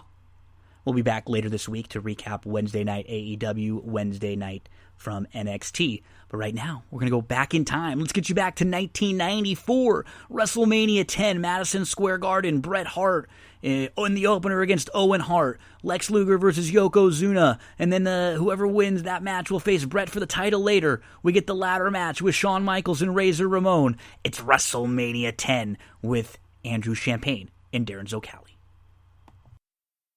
back by popular demand to recap another old WrestleMania, the rewatch, the review. We have an Italian, Darin Zoccali, and an honorary Italian, Andrew Champagne, back to join the party. Fellas, how you doing this week? How you doing? How you doing? I'm sorry, I can't hear you. I'm tone deaf. Oh yeah. We weren't sure if the tone of this is going to be right, but I can't. You know what's funny, and there's an inside joke. For some reason somebody said something to us on social media about how like we were tone deaf for wanting to do this, and what was funny is we really didn't even know what he was like. What do you mean? Like, what do you like? I don't even know what you're trying to insult us for. Like, are you like explain the insult a little bit to us so we can like know how to react, right? Yeah. Apparently, we're not supposed to talk about anything apparently except coronavirus. So, given the fact that I live in New York City, and I think as of tonight, literally 1 in 98 people in my zip code are infected. So I welcome this hour and a half to 2 hours of something other than that. And I think a lot of other people do. We're not pretending like this isn't happening. We're not like, if you follow you on social media, any of us really, like we'll mention things here or there, but especially you, Darin, you're like right in it a lot right now in New York. And you are always posting about it. It's just kind of funny. Like some people, no matter what, it just seems like such a weird take to have, such a weird thing to get upset about. But nonetheless, we'll record for, an hour to 2 hours here again and get them more upset. So let's do that. Amen. That sounds like a really good time. I am all for getting New York Yankee fans very upset. Okay, so we're going to do WrestleMania 10 now. This is 1994. And man, I will tell you, recapping WrestleMania 9 from 1993 just the other day with Jason B. And that one, like, from a match quality show, the most fun we had on that show was discussing the commentary, because it was kind of a fun commentary team, because it was Heenan and JR, and then Macho was so bad and so awful. You guys destroyed him. I was listening. Oh yeah. So we had some fun talking about that. But I mean, wow, when we talk about like match quality and just from an in-ring standpoint, it's amazing the difference 1 year brings in this company. And right off the top, Dave Meltzer said that after this show, he saw the two best matches in the history of the company on the same night, which is really crazy. And I think a lot of people say that at this point, WrestleMania 10 was the best of the WrestleManias so far. You're talking about Adam Bomb versus Earthquake, right? Yeah, and then the Men on a Mission, Quebecers, those two. Yeah, and let's not forget Bam Bam and Luna against Doink and Dink. That's another classic. Not even the good Doink either. You know what's funny about that with Meltzer is that he gives the Brett and Owen match 4 3/4 stars, and he gives their match at SummerSlam in the steel cage 5 stars. So. I don't know. I don't know why he didn't give it a 5-star rating. I don't know what they could have done more. But look, you start off with, and we'll run through it, one of the most technically sound matches, which in combination tells the story of brother versus brother, and the way that they kind of balance the two is just phenomenal. Yeah, I mean, it's arguably the best opener in the history of WrestleMania, with Brett against Owen. And then later on in the evening, you have Shawn Michaels and Razor Ramon doing what is in canon viewed as one of the first ladder matches in wrestling history. You've got some other fun moments that I'm sure we'll go through. But what jumped out at me, and this was evident in looking back on it, is this is the first WrestleMania without Hulk Hogan involved. Yep. And it would strike me that there might be genuine concern about that, because Hulk Hogan was arguably the biggest star in the history of wrestling at that point. And WWE did what they could to say, yep, there was a lot of history with WrestleMania. They did some of the flashbacks, and we'll talk about a couple of those. But then they transitioned into putting some of the newer stars on display, the Harts, Michaels, Razor. Some really good stuff going on there. Jerry Lawler had a really good night on commentary, and I'm sure we'll get into some of his one-liners. Vince McMahon and his typical over-the-top shtick trying to bring everything home. Some of the celebrities were camp, but some of them were pretty fun. Burt Reynolds trying to steal Shawn Michaels' girl made me laugh. That was tremendous. But no, it's this is one of those shows where you know what the highlights are going in retrospect, and they deliver. Vince didn't love doing like tournament type things a whole lot, but this kind of a small tournament format, which was, there were going to be 2 title matches on this show because of what had happened in the 1994 Royal Rumble. Basically, Vince was getting ready to give Lex Luger the Hulk Hogan push. They turned Lex Luger from 1993, when we talked about him just the other day. He was the narcissist. And now he's made the transition to made in the USA Lex Luger, red, white, and blue Lex Luger. You know what? And when you look at him on paper, he's really got everything. He's not a hell of a promo, but he can kind of give you what you need from a babyface. You don't really need like some crazy, from like a baby, like you can get a pretty basic promo from him. And he checks a lot of the boxes that Vince would be looking for. He's got a great look. He's got a build. He's big.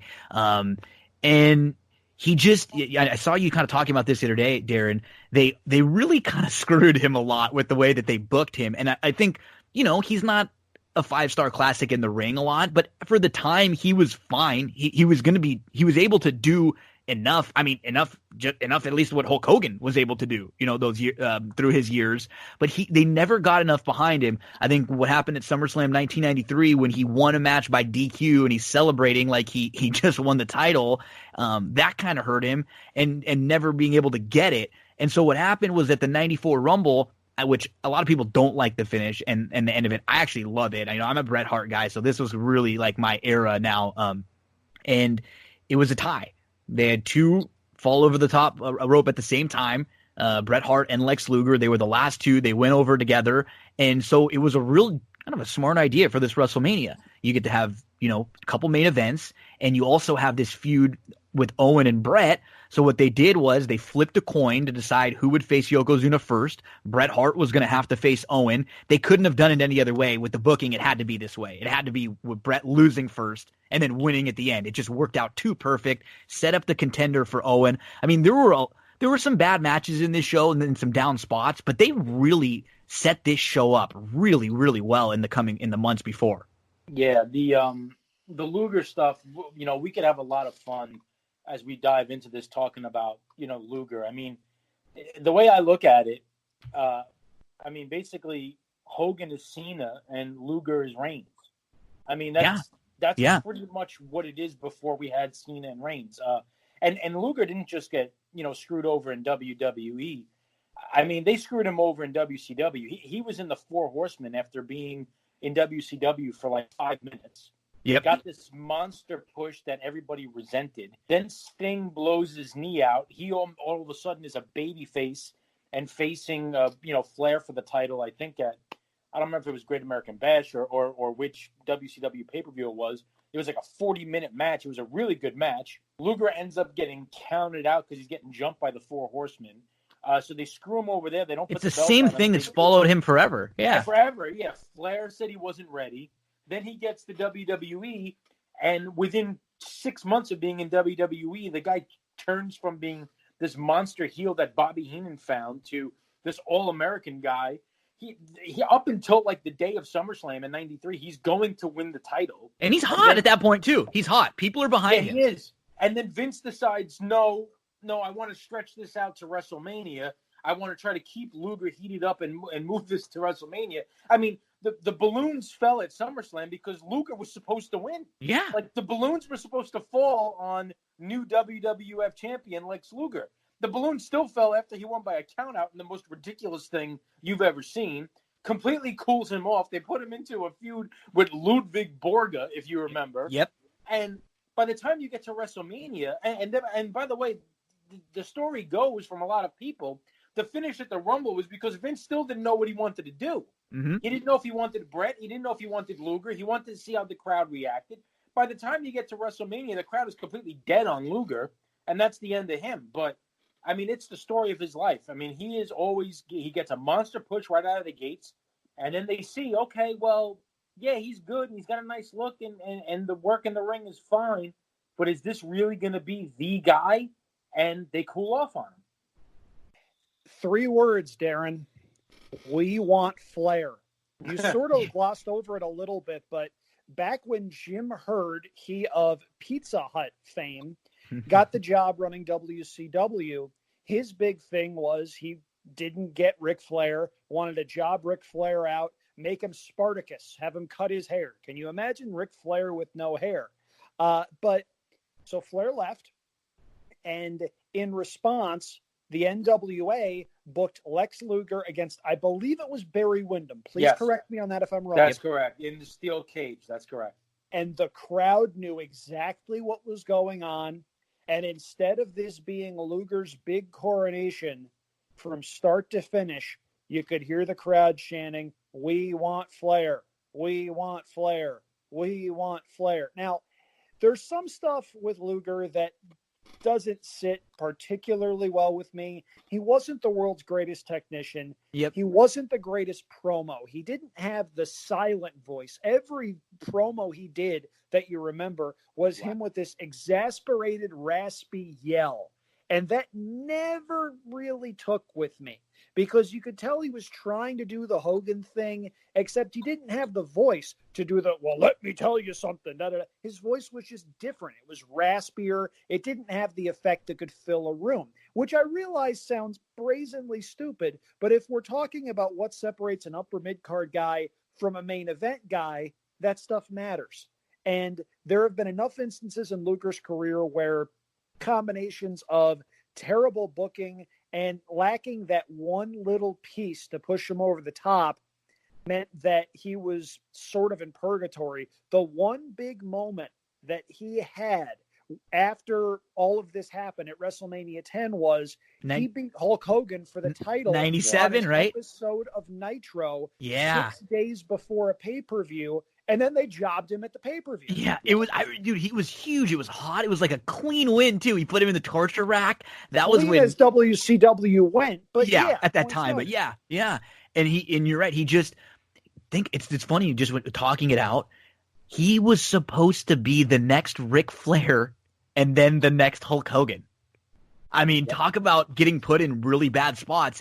It's always like you don't want to be the guy to have to follow the guy. You want to be the one right after that, because then nobody really compares you to that. But he was always going to be compared to Ric Flair and then to Hulk Hogan.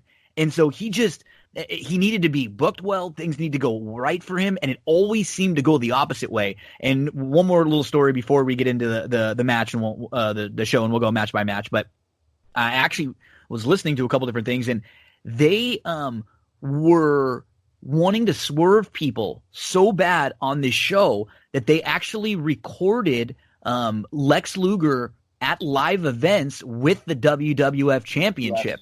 Like he had won it at this show, just to kind of get that out there and to have some people think that, oh wow, he's going to win this. He's going to win the title here. And so even going into it, a lot of people, like you mentioned, Darin, the crowd and everybody was kind of cold on Luger, but they were really hot on Brett at the time.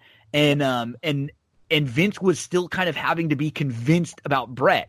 And it was like kind of finally, like towards the last minute, he decides to change, and he's okay. It's going to be Brett that goes over here. And there's just a lot of fascinating things about Luger's like little short run. It wasn't really all that long, but it's really interesting when you kind of dive into it. And one more thing too on this one, no Undertaker on this show. Well, I was there, of course not. Yeah, you were there.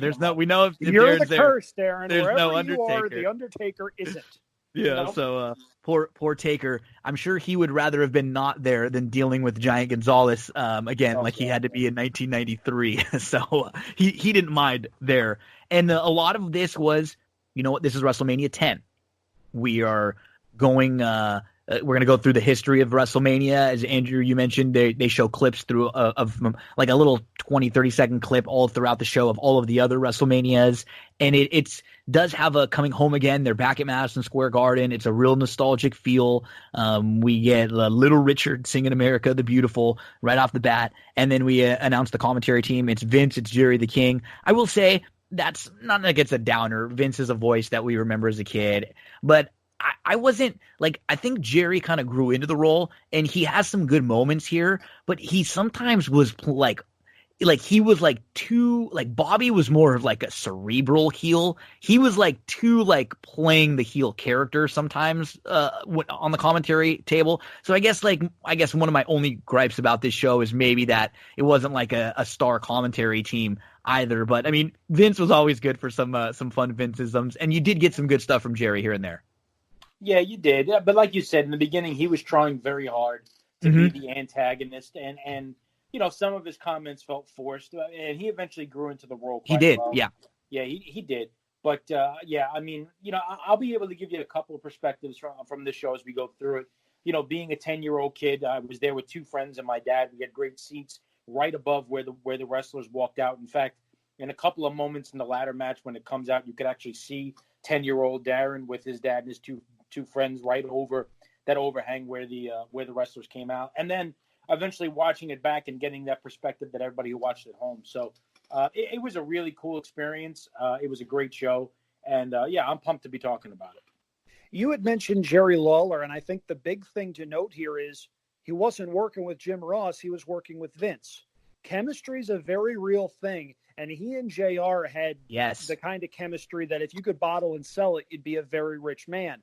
With Vince, not so much. That's when you start getting the Burger King chance. It's a completely different environment, and you get two guys that are painting an entirely different picture with the same tools as what JR and the King eventually did, but it winds up being a completely different product, and that's not necessarily a bad thing in some respects. There are some instances where Jerry Lawler's reactions really enhance the moment. You talk about how he would constantly antagonize the Hart family. Some of that stuff is pure gold. It's great, a couple of good lines near the end of the show as well that I'm sure we'll get into, but you're right. It's completely different. I'm not going to say it was good or it was bad, but it was certainly different from the kind of thing that we would grow accustomed to hearing from the King. Okay, let's get on into it. So we get right off the bat, and we're not going to wait long before we get into one of the best matches in the history of WWF and WWE, even now. I mean, this is no hyperbole when people say this is one of the greatest matches you'll ever see or ever seen. What makes this match so good, and you know, we get the packages of the build, and this was really good too, is that if you take all of this great build out of it, and if this was just a match that was like randomly in a tournament in New Japan, and you had two guys that were this smooth in the ring, it would still be like a 5-star. With the work rate, with just the work, like how good it was. And then you add all of the emotion, all of the storyline, all the build, the younger brother dynamic. I mean, this was just really great. Owen Hart, before this run, was literally going to get out of the wrestling business. He was not getting pushed very much at all. He had a little bit of a run as a Blue Blazer, and then he was in a tag with Neidhart. He just wasn't getting a whole lot, and he was getting ready to just pack it in. You know, I'm done. I'm going to go change like life. And Brett kind of got behind him. He had some weight with Vince at this time, and he kind of, you know, they laid out a plan for some storylines, and you know, a lot of this run was because of Brett, and it all started, you know, back in '93 at the Survivor Series when it was the Hart family, and they were in a Survivor Series match against, like, it was supposed to be Lawler and the Knights, right? And then it became Shawn Michaels and the Knights, and it was a match where Owen was the only one of the Harts that got pinned, and that kind of started the feud. He was pissed off even though they won the match, and it went from there. It went to, you know, Owen wanted to fight Brett, but Brett was never going to fight his brother, and they were able to reconcile, and then they decided they were going to go after the tag team titles at the Royal Rumble. They had a match against the Quebecers, and then in that match, Brett gets hurt. They end up losing the match. They aren't able to get the titles, and it just pisses Owen off. And Owen, you know, after the match, kicks Brett, whose leg is hurt. I mean, this is a great build.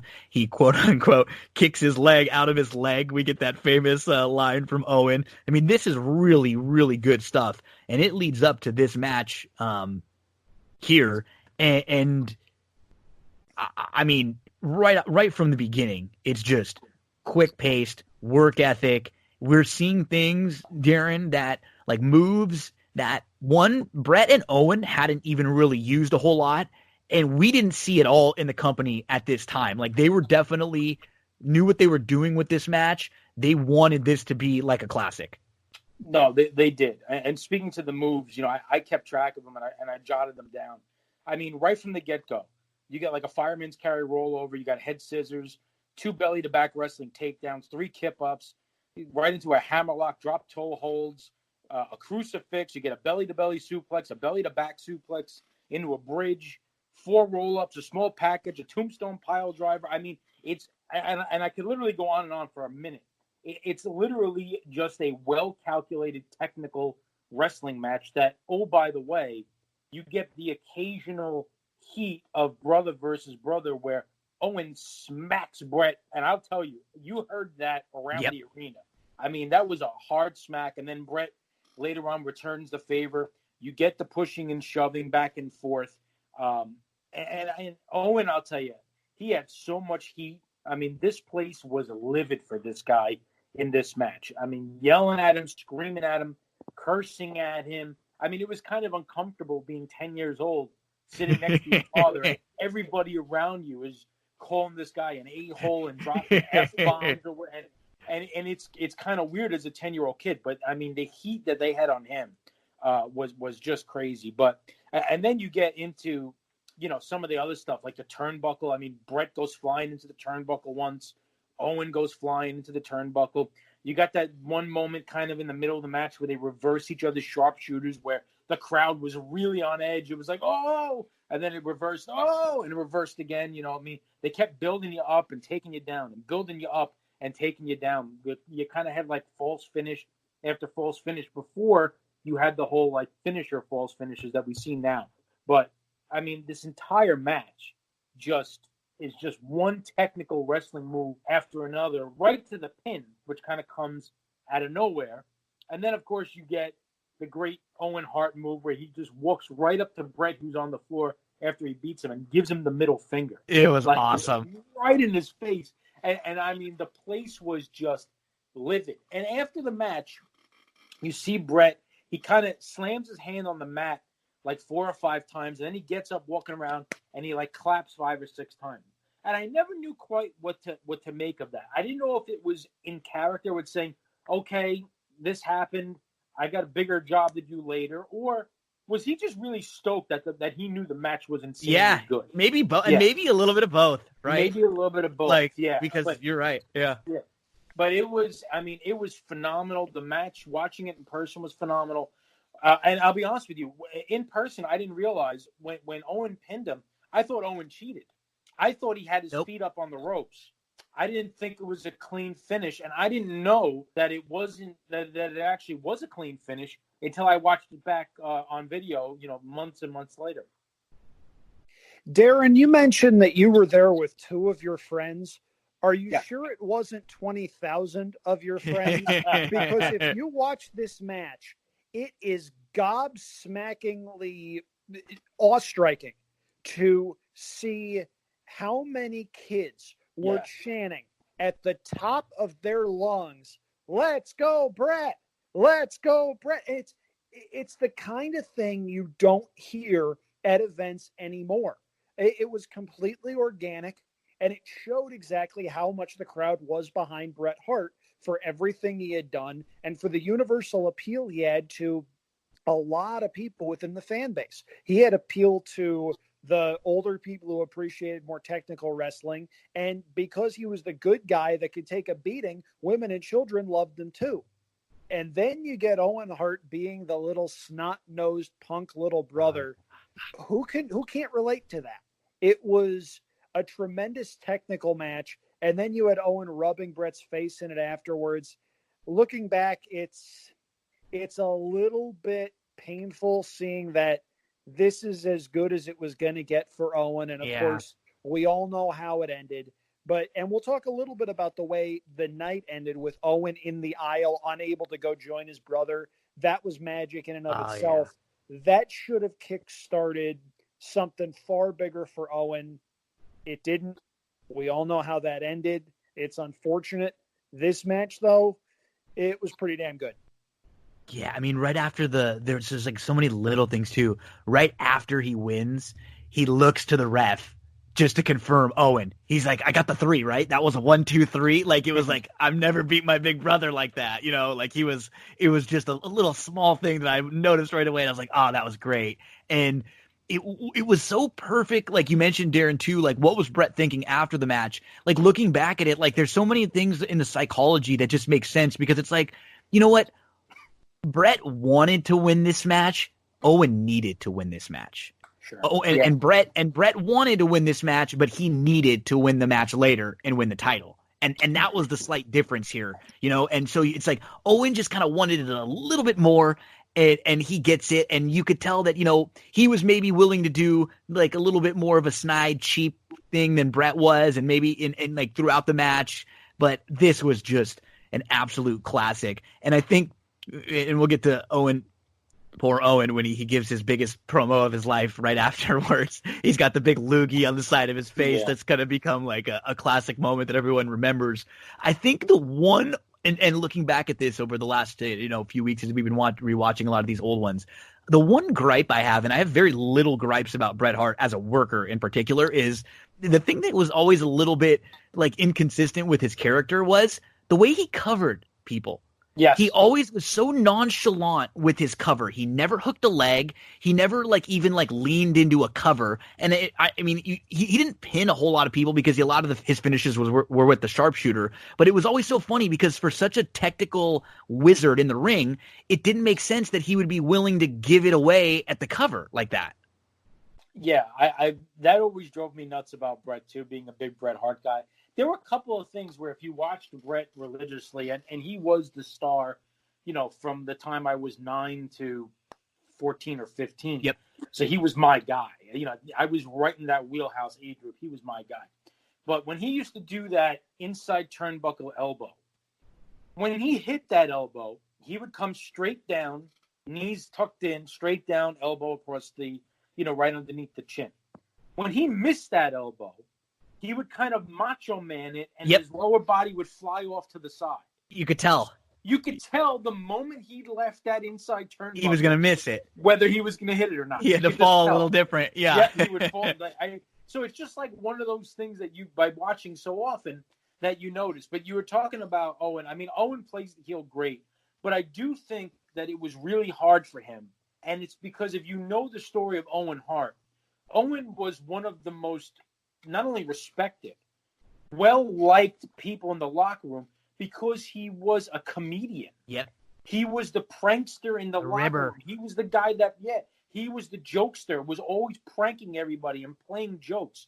So for him to be this obnoxious, arrogant, obsessive, jealous, Napoleonic little brother who's got blood coming out of his ears had to be really, really hard for him. And I think that's why he struggled at times in his promo, because I think at times during this feud, he was trying so hard to be something other than what he really was. And even in the interview after this match that you were talking about, he kind of screws up again where he's going on. I'm talking about Bret, and he says, "And I'm going to beat you, Bret." Well, yeah, you just did. Yeah. You know, like that kind of stuff happened with Owen during this feud, because I really think he was kind of taken out of his comfort zone, really having to act that way.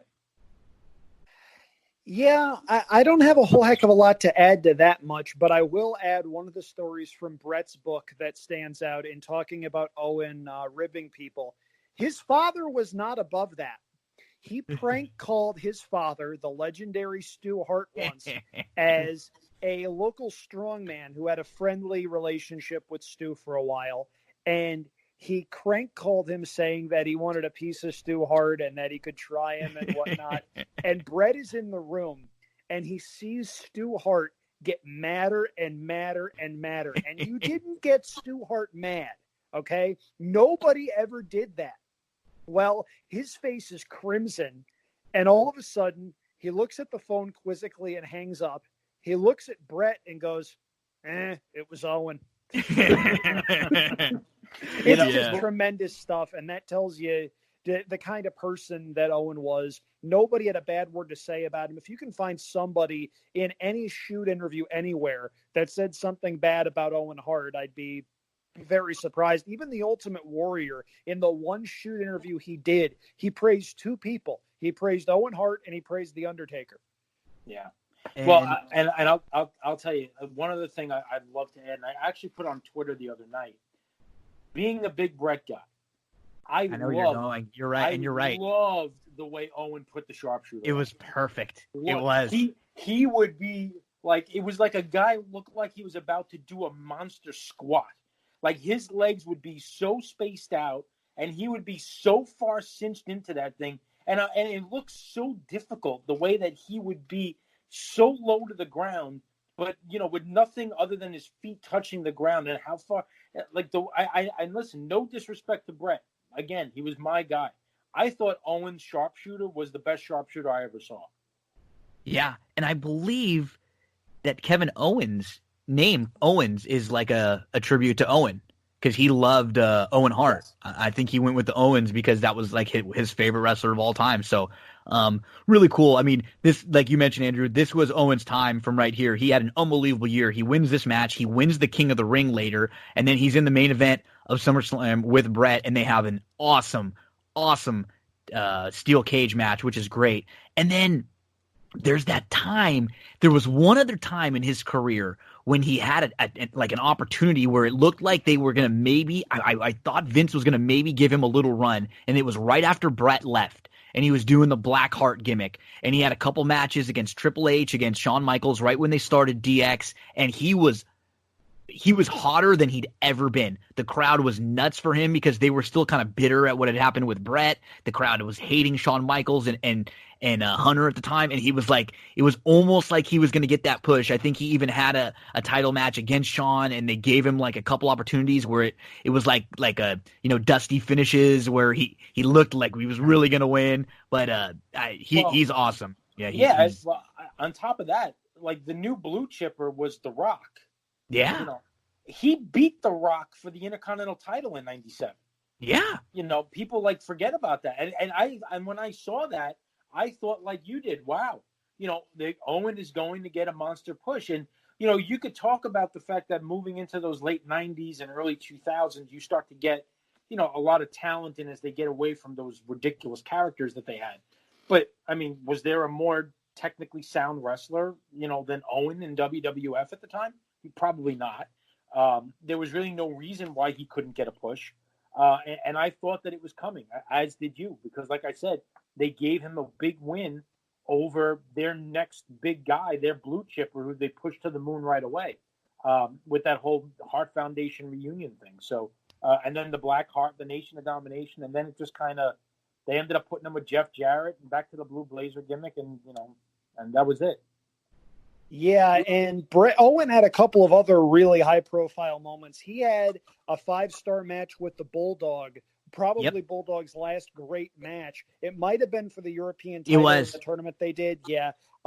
He also was the other guy in the ring with Shawn Michaels when WWE worked their first real edgy program with Michaels selling a concussion. Yes. Owen hit the enziguri, and all of a sudden, Michaels was out. And then the Austin thing, he broke Austin's neck with the pile driver. So he was definitely involved in, and then he played it. They worked that in afterwards to like, he's wearing the "I just broke your neck" t-shirts and stuff, so he was in the Nation of Domination for a while at Blackheart. I mean, you forget how long his career was, and him and the Bulldog, that tag team was good when they redid the Hart Foundation, in '97. They got a ton of heat, and then they were like major faces anytime they'd go to Canada.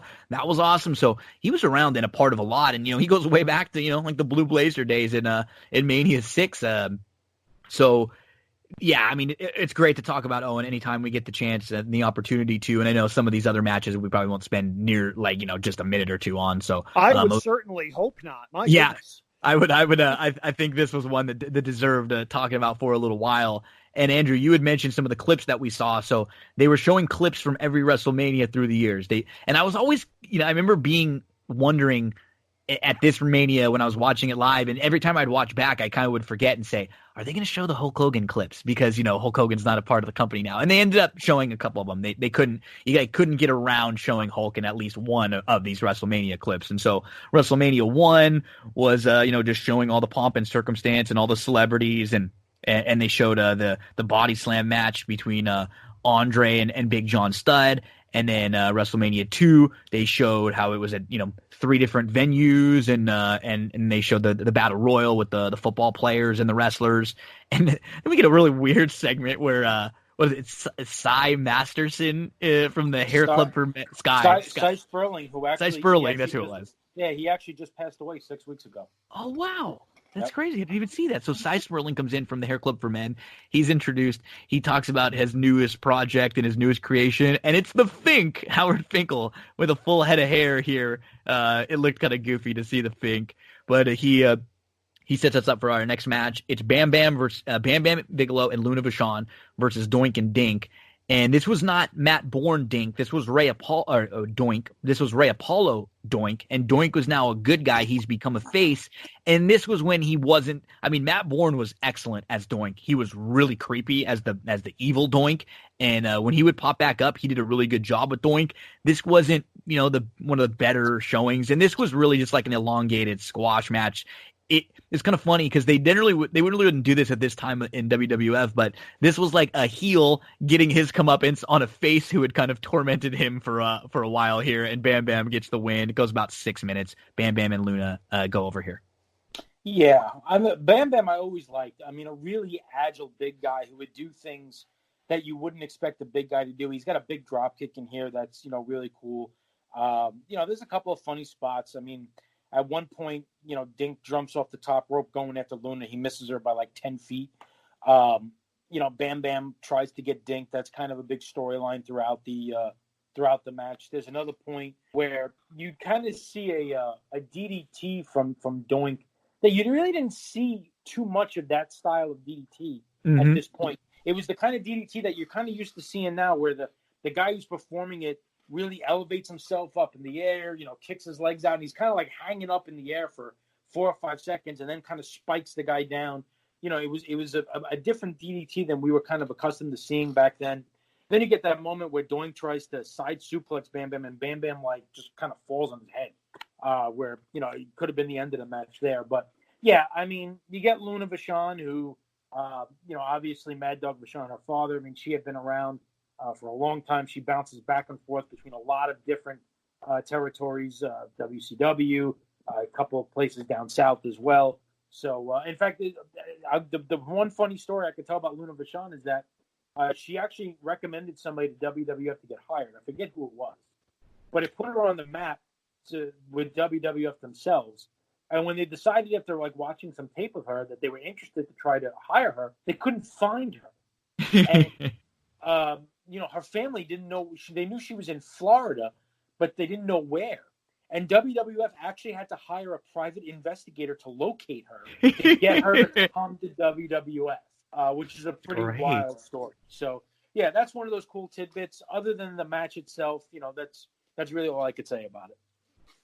Bam Bam Bigelow was ahead of his time. If he comes around 5 or 10 years later, he becomes a gigantic megastar, and I genuinely believe that. Yeah, I do too. In his current iteration, he had a main event with Lawrence Taylor, and that match was pretty darn good. Better than it had any right to be. Yes, and he was initially going to be a big star in the WWF in the late 80s. 87 Survivor Series. Him and Hogan are at the end of that Survivor Series match.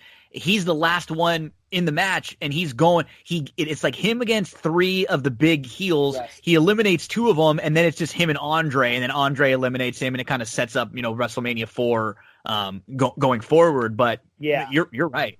And depending on who you listen to, he may have had a bad attitude at the time. He was tagging with Hogan, and that's a lot for a young guy. It might have gone to his head a little bit. He came back with a different attitude. He worked a bunch of very good matches with Brett. And 93 King of the Ring, yeah.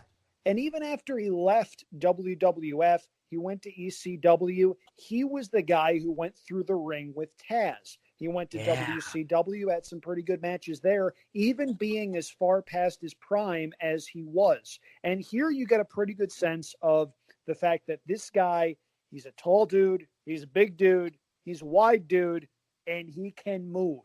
I'm a sucker for big guys that can move, and anybody that can do a flying headbutt like that at that size, they had a good thing with Bigelow, and he was able to do a lot, but it just seems like the wrong era for him. And he was able to get a win here. He got his WrestleMania moment, if we're going to use terms like that, the next year with Lawrence Taylor. This match, though, the less said about it, the better. I thought it went way too long. You mentioned 6 minutes. A 2-minute job would have been absolutely fine. I agree. Yeah. And by the way, Bam Bam Bigelow went to WCW in the late 90s. His first match in WCW was against Goldberg. Yeah. And he was given he was given sort of like a main event push at like towards that era. Yeah. Yep.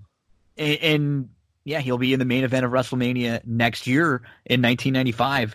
And we then start to see this Bill Clinton imposter impersonator show up in the crowd, and the IRS is sitting behind him. Jack Tunney's in there. They make a mention about talking about money, and he kind of, I don't want to talk about any money. I'm just here to watch the show. It was just really bad. He popped up a few times in the crowd. We get the clip of WrestleMania 3. I think this was the one where they realized we can't not show Hogan in this one. This one was all about Andre and Hogan. So they show the face off between the two of them. Then we get a match that, you know what? It on paper, I'm sure this match looked good. And I don't think it was a bad match. Obviously, logistically, it just doesn't work out very well. We get a Falls Count Anywhere match between Macho Man Randy Savage and Crush. And it's bummer. This is the final WrestleMania for Macho Man. We don't see a whole heck of a lot of him too much after this, a little more. But watching this, one of the things that really bummed me out was just thinking about how so many wrestlers who had their issues and their problems with Vince, and then they would go to WCW or they'd go elsewhere. It seemed like most of them came back at some point, even if it was past their prime for a Hall of Fame induction, or come back out on on Raw one night and wave. But we just, unfortunately, because he passed away early, we never got that with Macho Man. We never got him to come back to the WWF or WWE to get in the Hall of Fame and have his induction speech until after he was gone. We never got, I was just thinking about, he still had maybe 3 good years left in him after this. When he went to WCW, he did some really good stuff with Paige. He had some really good feuds.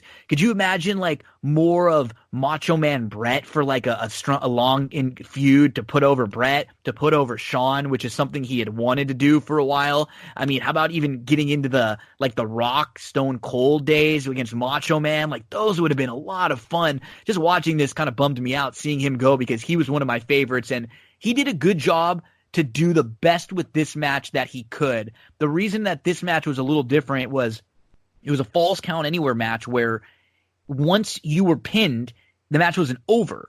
You had 60 seconds to get back in the ring, and if you couldn't, then the match was over. So it was funny. I was reading something, or I was listening. I think it was the Lapsed Fan podcast, and they had said this was a Falls Count Anywhere but the ring match, because it doesn't make any sense to pin anyone in the ring, which we see Macho Man actually do later on.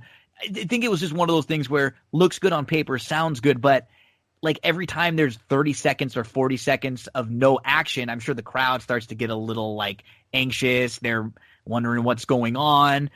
Creative finish, he ties up Crush, and he's able to get back to the ring. So this wasn't bad. It just, we would see why they wouldn't do any Falls Count Anywhere matches like this moving forward.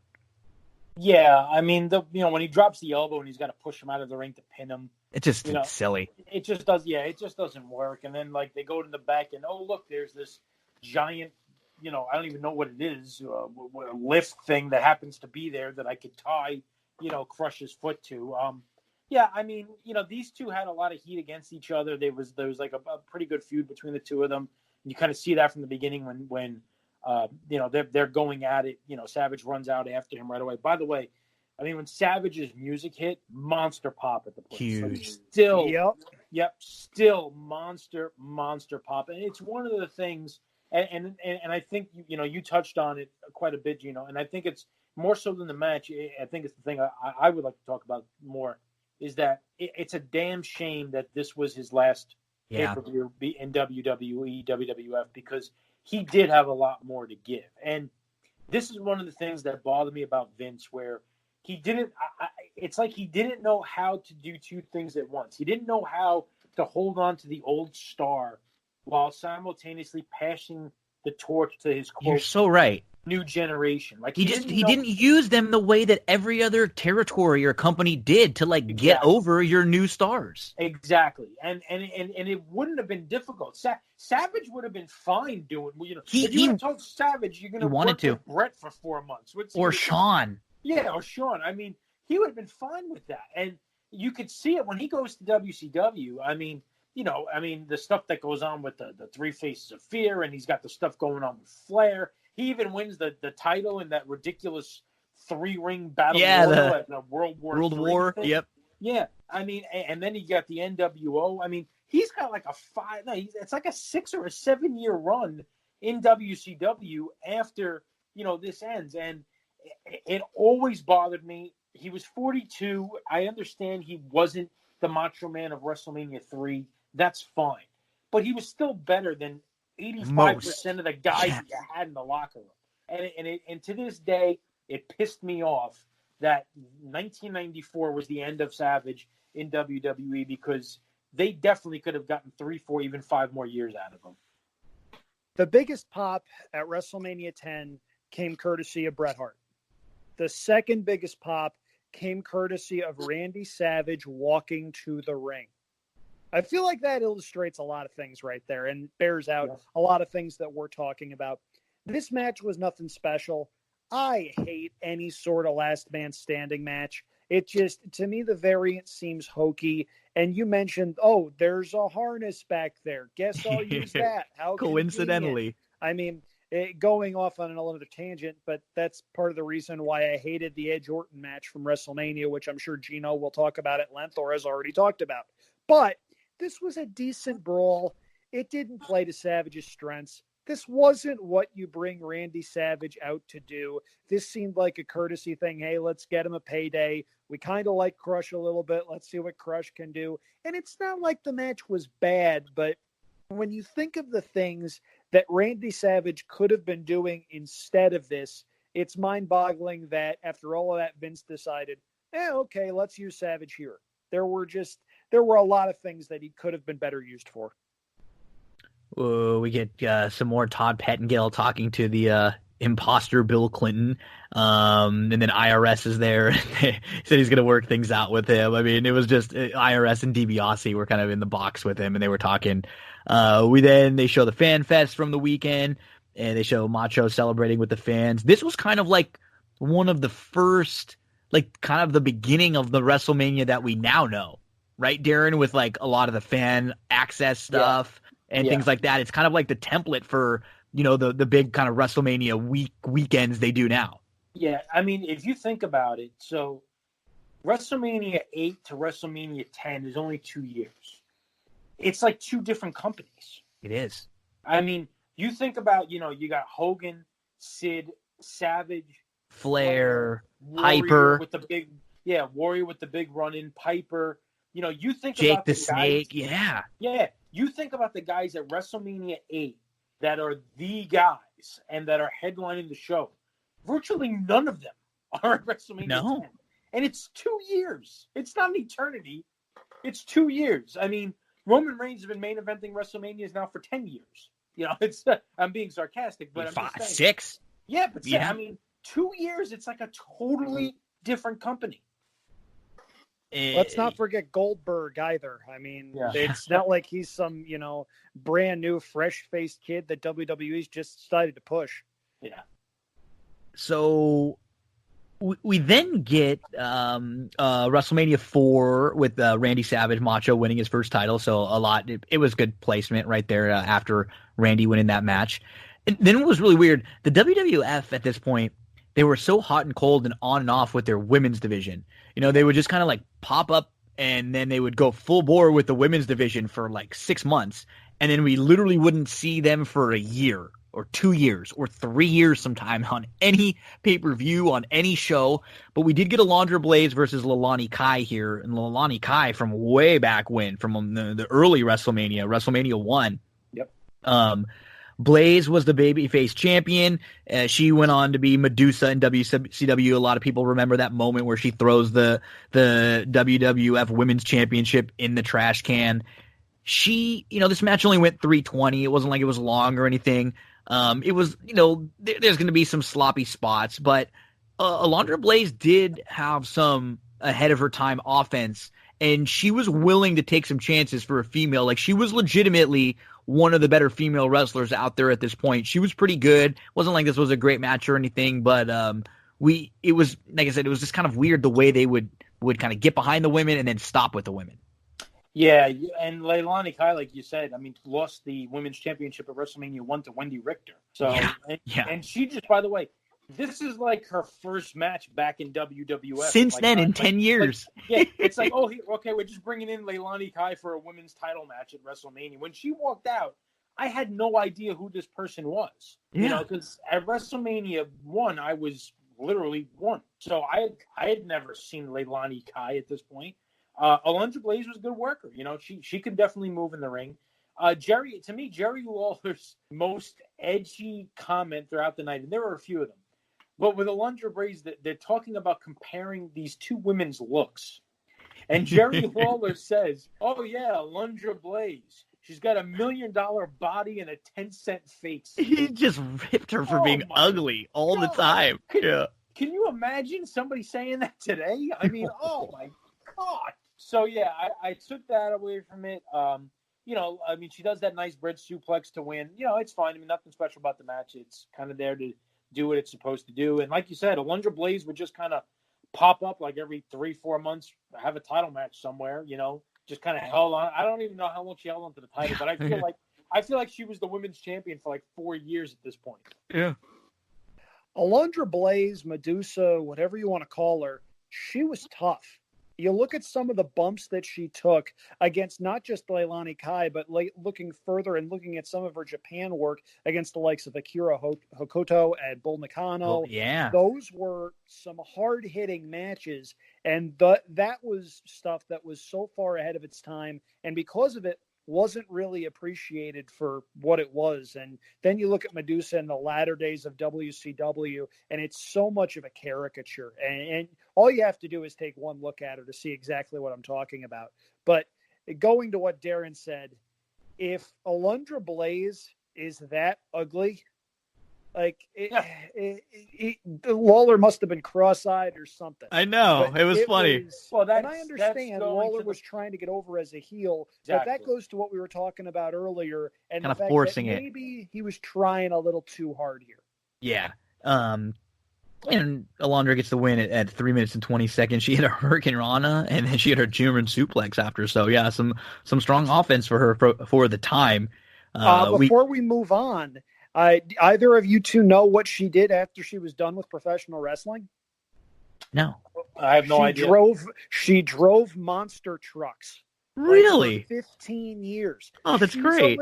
She's a legitimate badass. She is, and she'll talk trash online to people nowadays. Like, if anyone gets in her way, you're right. That's her. Like, she's just a tough chick. Like, and she'll tell you exactly how she feels. We then get WrestleMania 5 recap. It focuses on the Piper Downey segment. And then when Vince starts talking this way, you know who's coming out. Somebody's going to rock the house. I can tell you that. It's like, that men on a mission are coming out. And this was Mabel and Mo, and they're with Oscar, and they're rapping as they come out. And Mabel later was, King Mabel, and then he was Viscera. And you know what? This isn't much of a match. This is 7-14, and they were like a fun babyface team at the time, because they would come out and they would kind of get the crowd into it. A lot of the kids would like them and chant and clap with them. Mabel, was always deceivingly athletic. He could kind of pull something out that you wouldn't expect. Like, he came out of with like a back spin kick at one point in this match, and it ended up being a count out at 7 minutes and 14 seconds. And Men on a Mission win by countout, but the Quebecers are still the champs. This was the Quebecers, Jacques Quebec and Pierre. Yeah. And Pierre was actually Jacques. We knew from Rougeau. He was in the Rougeau brothers, and then Pierre was actually in a couple of years. Actually, it's like a year. He becomes the Pirate, Jean-Pierre Lafitte. He has like a pretty good match with Bret Hart on one of the In Your House pay-per-views. And he kind of floats around for a little while, but both of these guys could go. They were really like legends in Canada. And in fact, Rougeau has this like legendary match years later in WCW with Hogan when he like pins Hogan clean at a house show in Canada that's like never aired anywhere. But it's funny to think about because Johnny Polo's with them, and that's Johnny Polo, the future Raven. Remember me? Remember Raven? Yeah, he has a good run in WCW for a while as the U.S. champ, and then he has a good run in ECW. So nothing special in this match, but just kind of some fun things to look back on. Yeah, it's so weird to see Raven outside as Johnny Polo, knowing what Raven eventually, becomes. And, we all have time on our hands now. If you're a wrestling fan and you didn't watch a lot of stuff other than WWF in like the 90s, go back and watch the feud between Raven and Sandman in ECW. And some of the stuff that they did with like Sandman's family and like the mind games that were played. Oh man, was it good. I mean, honestly, if you say to me, list some of the best feuds of the 90s, that would be one of like the first two that comes to mind about how good it was. But yeah, so just something to throw out there. I know Andrew's going to probably want to chime in. The other thing that I'll mention about this match, why are they celebrating with the belts after the match? I know. What is that? I don't even understand the point of it. Like, they're all celebrating. It's like the Luger thing again. It is. I hated it when they were. And my father looks at me. He goes, "Darin, I thought you can't win the belts with a count out." And I told him, like, you can't.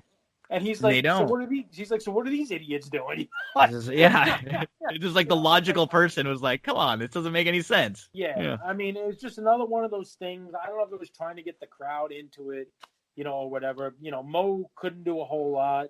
Mabel would pull off a couple of things, but even that spinning heel kick, if you watch it closely, it's basically a guy that just kind of gets a few inches off the ground, and as he's falling to the side, throws a leg up that hits the guy in the face. Yeah, I mean, it's.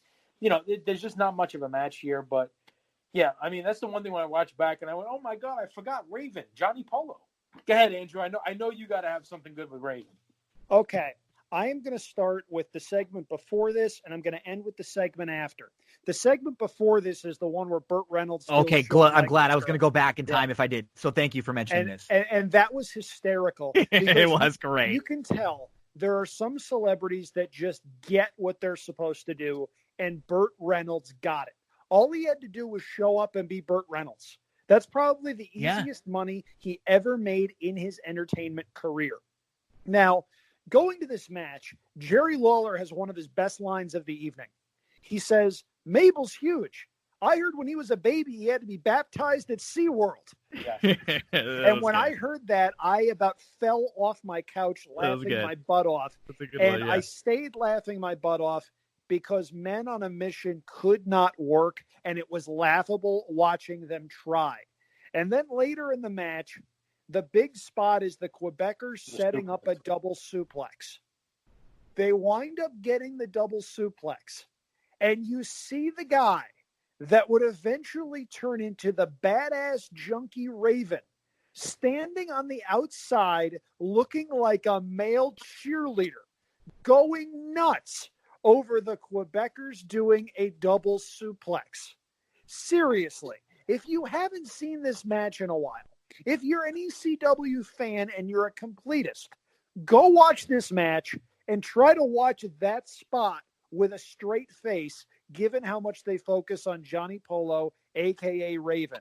My goodness, is that funny. Now, the segment after this, I'm going to actually take the lead on this because I noticed this and it was fascinating to me. Go for it. The segment after this is the WrestleMania 6 retrospective. Gino, you mentioned them not shying away from Hulk Hogan. Well, there was one guy they did shy away from, and they promoted him as little as humanly possible, and it's the guy that beat Hulk Hogan at WrestleMania 6, The Ultimate Warrior. Warrior, of course, had been fired by the WWF twice. There may have been a lawsuit going on at some point. There most likely was, because Warrior and the WWF/WWE were suing each other for the better part of 2 decades after this. But Warrior is mentioned once in that entire retrospective. They don't show the match. They don't show the pinfall. They focus on Hogan presenting both the world and the Intercontinental title belts. And Monsoon's voiceover talks about how, and this drives home the point that anyone can be beaten. Warrior is mentioned once. It's a burial in the truest sense of the word if you know what you're looking for. And if you're somebody out there that gets a kick out of Vince-isms and Vince's direction and the things that he's mad about, watch that. You're going to see what I'm talking about. The only thing on the show as we get set for the next match, and it's Rhonda Shear comes out, and Andrew had mentioned she was in that backstage segment with Burt Reynolds, who, man, this was just a weird time for Burt Reynolds because he was one of the biggest stars, if not, the biggest star on the planet at different points in his life. And at this point, he was just kind of cold. I'm sure that's kind of why he accepted the payday here at WrestleMania and came in. But as you mentioned, he was really funny in here. He was good in a couple segments, and then even later when he's doing the ring announcing, he's not, he's kind of funny, and he does bring especially looking back now as he's kind of had a rejuvenation of his career. It feels like he is a bigger star looking back. So Rhonda Shear comes out. She's the guest timekeeper. Donnie Wahlberg of New Kids on the Block, who at that point were not New Kids on the Block. They were NKOTB, baby, and they were trying to go edgy with a little harder tint to them. Mr. Perfect is the guest referee, which is really cool. Mr. Perfect is huge at this point. I don't know if he's a little big or jacked or whatever, but he looks big in that ref onesie, whatever he's wearing, the big pants, and it's just a kind of an absurd referee outfit that he has on. Nonetheless, we get all these intros. Here comes Yokozuna with Jim Cornette and Mr. Fuji. They have him weighing in at 568 pounds at this point. And the only thing I thought was weird was, why not have this match second? Yeah. Or right after Brett, right early on, give Yoko a little more time to recover, because that was my real gripe. And then a lot of people that you talk to, or that when you look back at this show, is that Yoko was really in his head about having to work twice. I think you could see it in both of his matches too. In this one in particular, it was a bad match, the Yoko Luger match. They were able to weave in the Perfect storyline to kind of have it at least, make a little more sense, but it was not good. I think he was worried about having to come back later in the night and then work again against Brett, who was going to be more of a technical guy and maybe ask a little more out of him. And it just, neither of his matches, and I'm not really against Yoko. I thought Yoko has some really high moments, and he has some matches and some definite moments. His crescent kick and his athleticism was really good, but this was not a great night for him, having to work twice, and he just didn't really give his all in either. Yeah, so a few things. We talked about the two biggest pops of the night being Brett and Savage. The next two biggest pops of the night are not wrestlers that are competing on the card. The next two biggest pops of the night were by far the two guest referees. Yep. Piper later and Perfect when Donnie Wahlberg says Mr. Perfect. The place blows up. I mean, and I even jumped out of my chair. Whoa, Perfect's back. And then you think, all right, well, you got Perfect in there. Yeah, he was a heel, but you kind of get the feeling that he's going to probably help Luger. That was when you're 10 years old, you see Perfect. All right, well, he's not going to, screw over Luger. So that swerve actually, ended up being pretty cool from a storyline standpoint. Regarding Yoko, if you watch the match, he starts off really fast. Sells a lot of big things that Luger does. He does that one sell job where Luger punches him, and he falls hard, out the ring through the ropes. He takes off the top rope. Luger hits him with a high cross body. The first couple of minutes of the match are pretty good, and then it's Yoko realizes, okay, I'm gonna drop. I can't keep this pace up. And the match slows down dramatically. And you get a lot of these, trap, I don't even know what that move is called, where he's got like his knuckles into Luger's trap, where he does that like 4 times. And it's so bad because at one point, Luger is literally sitting in the ring. Like a little kid would be sitting on the floor watching TV with his legs out, just sitting straight up. And Yoko's got like his knuckles into his trap. And Luger's not selling the damn thing. Anything. It looks he's like a little. He's got a little bit of beach. that face because he knows he's gonna lose. He knows tonight's not his night. It's like he's just hanging out at the beach, like he ain't feeling a thing. And Yoko's got like this grimace on his face, like oh, I'm digging into this guy. And Luger's just kind of chilling, where's my drink with my umbrella, hanging out. And that really bothered me watching this match back, was that Luger just looks like he's not interested at all, which is probably true.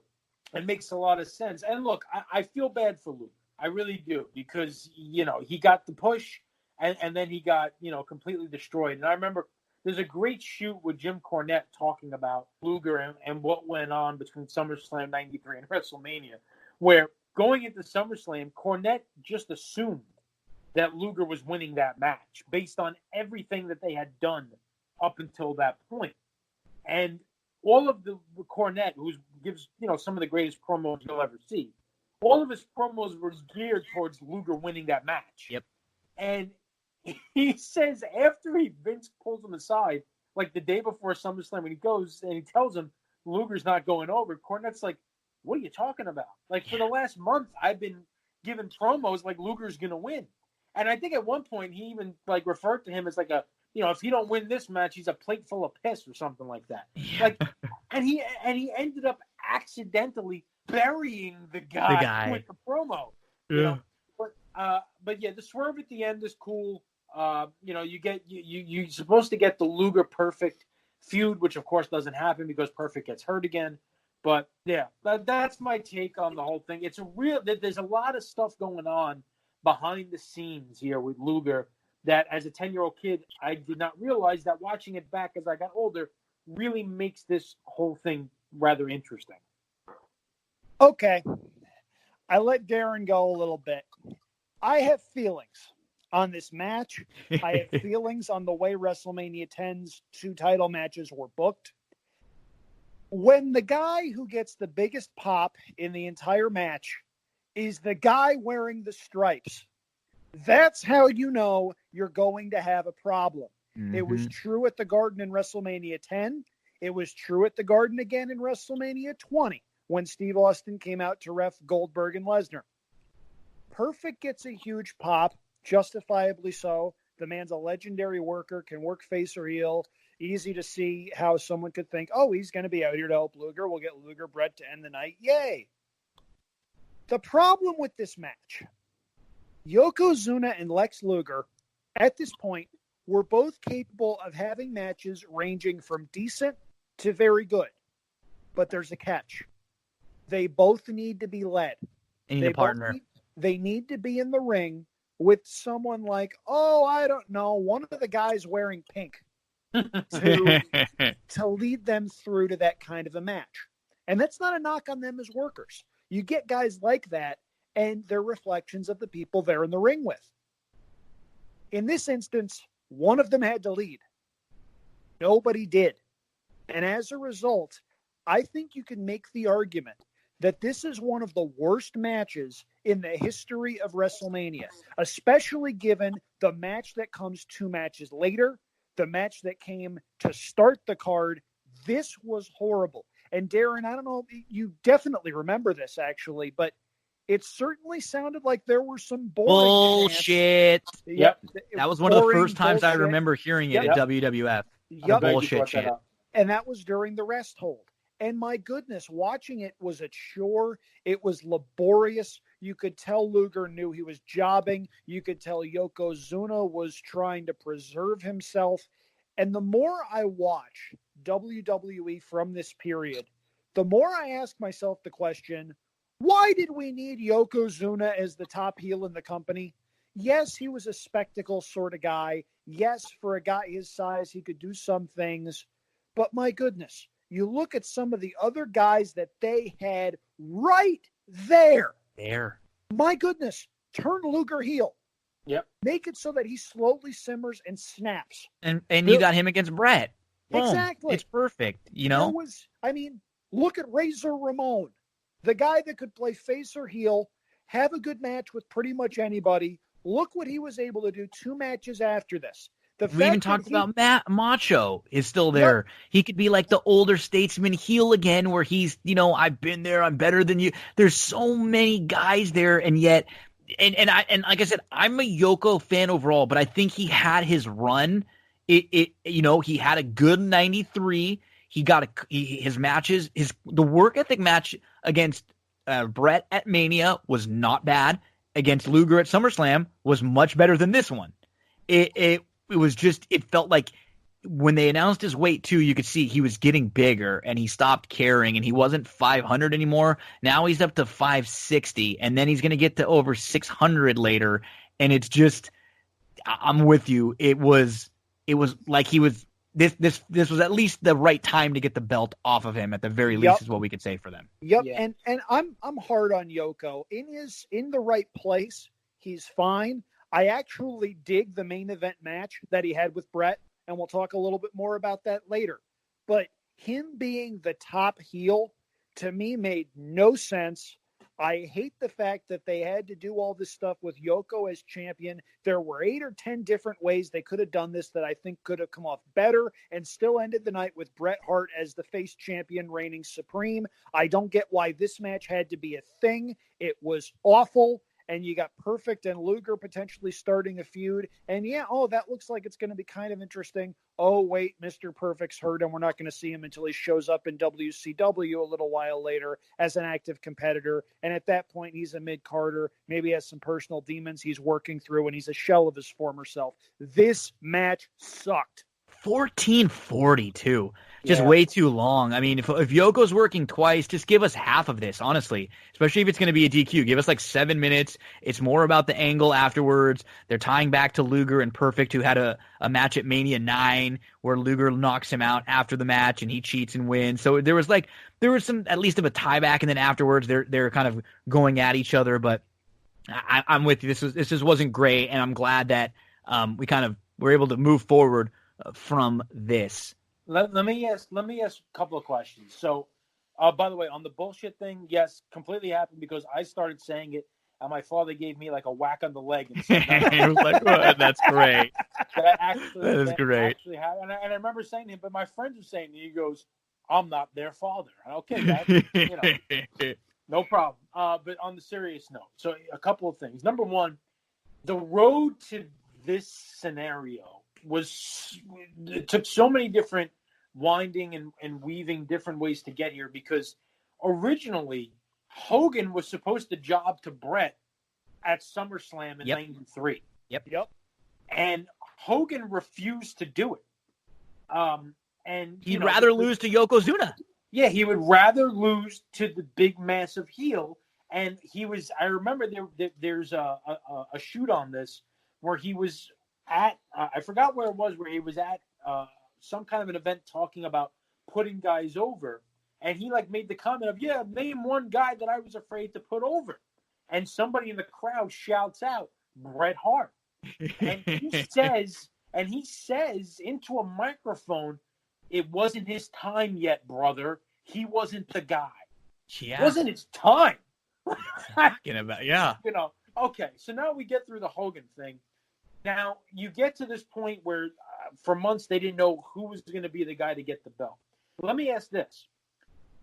Could they have done it where Luger beats Yoko and then loses? And then loses. Could they have pulled that off, or would that have been a bigger problem? I think they could have done that. Yes. Because there's a lot about Luger that screams face, All-American, whatever, da-da-da-da-da. Put Luger over Yoko at the Rumble. Turn Luger heel. Turn him back into the vain guy that he came in as, and that a lot of people saw him as from his time with the Four Horsemen. Yep. He's a natural heel. Yep. And you could tell that even WCW a couple of years later, one of the quirks with his character that I absolutely loved was when he was tagging with Sting, he would slap the hands of fans when Sting was looking. When Sting was distracted, nope, no time for any of this. It was great. I Two-dimensional, yeah. I love that.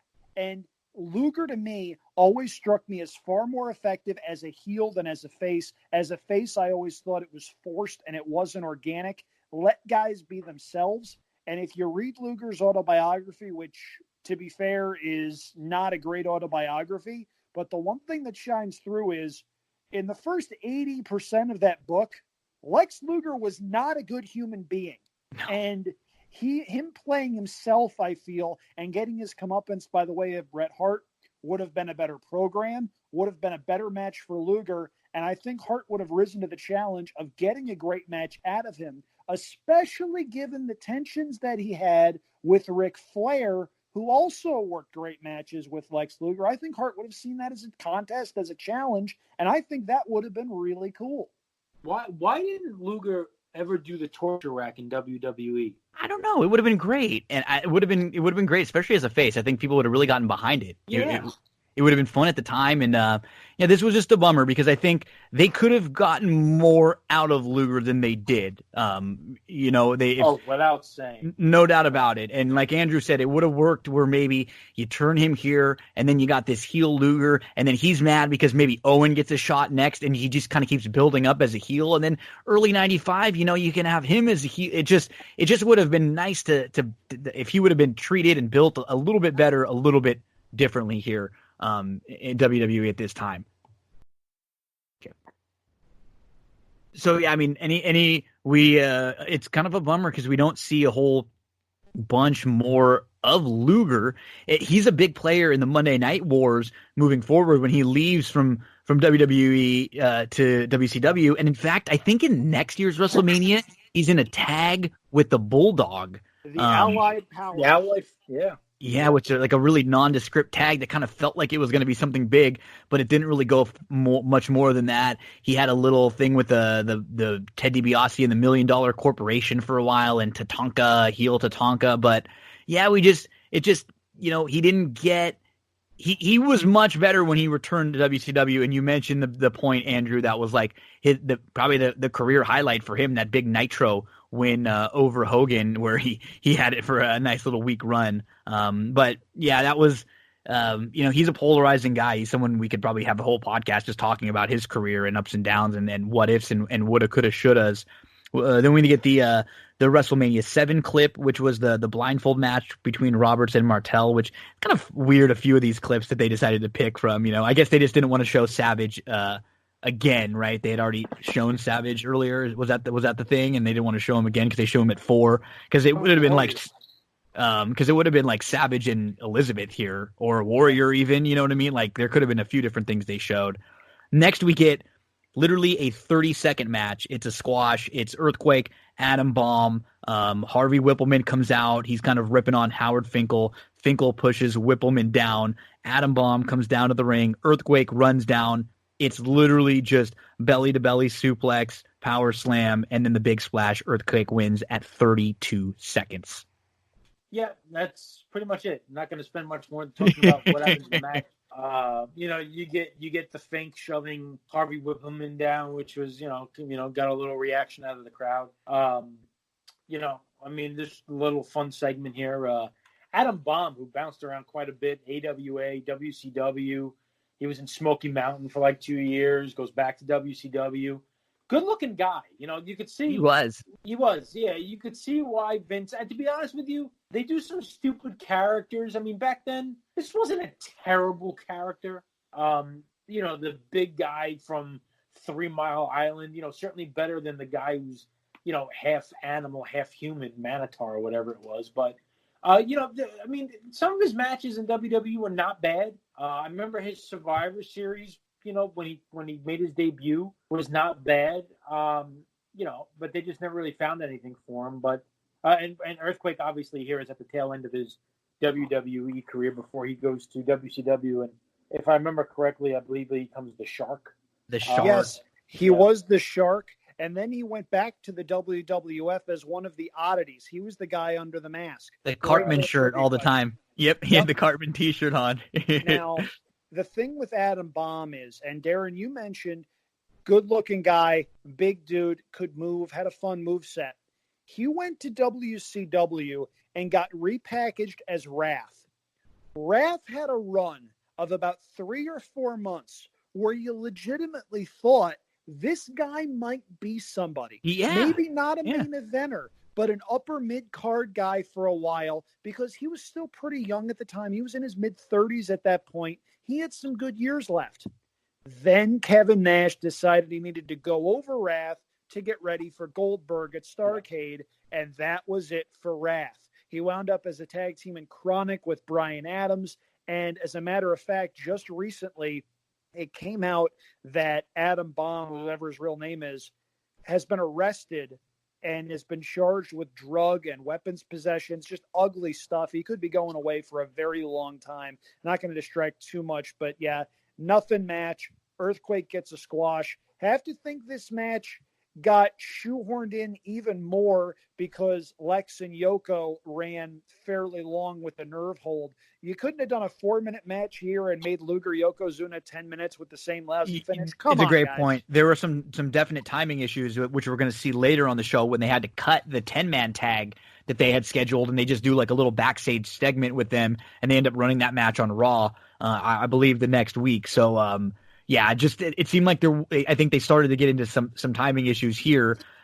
Next up, we have Jimmy Cornette in the back, and he's cutting a promo for Yoko, and he's talking about Perfect doing a great job as the ref, and he pointed out the refs were agreed to by both guys. And you know what? It was good. You mentioned Cornette was he's always pretty good, but he was really good at this point with Yoko. He did a really good job for him. He had set everything up with the Brett match for later on into the night. Poor Yoko, you could tell he looks exhausted back there, like thinking about how he's got to go work a match with Brett in just a little bit. And then after this, Andrew, your point really gets piggybacked a little bit here, because now we're up to WrestleMania 8. So in WrestleMania 7, we didn't see Ultimate Warrior when he won that retirement match against Macho Man. And then in WrestleMania 8, we didn't see the return of the Warrior at the end, which is another one that they might have shown. And it was kind of like fitting with some of the other clips that they showed. So they were definitely not wanting to show Warrior at all. They showed the Undertaker and his entrance. And then we get the setup for the ladder match. And this was the second ever ladder match in the WWF at the time. We actually did get a ladder match that was on one of the Coliseum videos between Shawn Michaels and Bret Hart. And it was a really good match too. It really was. And the one thing you'll notice about this match, which was great, and you know, Shawn Michaels walks out with Diesel, and then Razor Ramon, which is great. He walks out under the ladder. He's not afraid of the bad luck walking underneath the ladder. You know, Shawn walks around it. And both of these guys, I'd read in a few different spots, and why they both think this match worked so well was literally because of their friendship.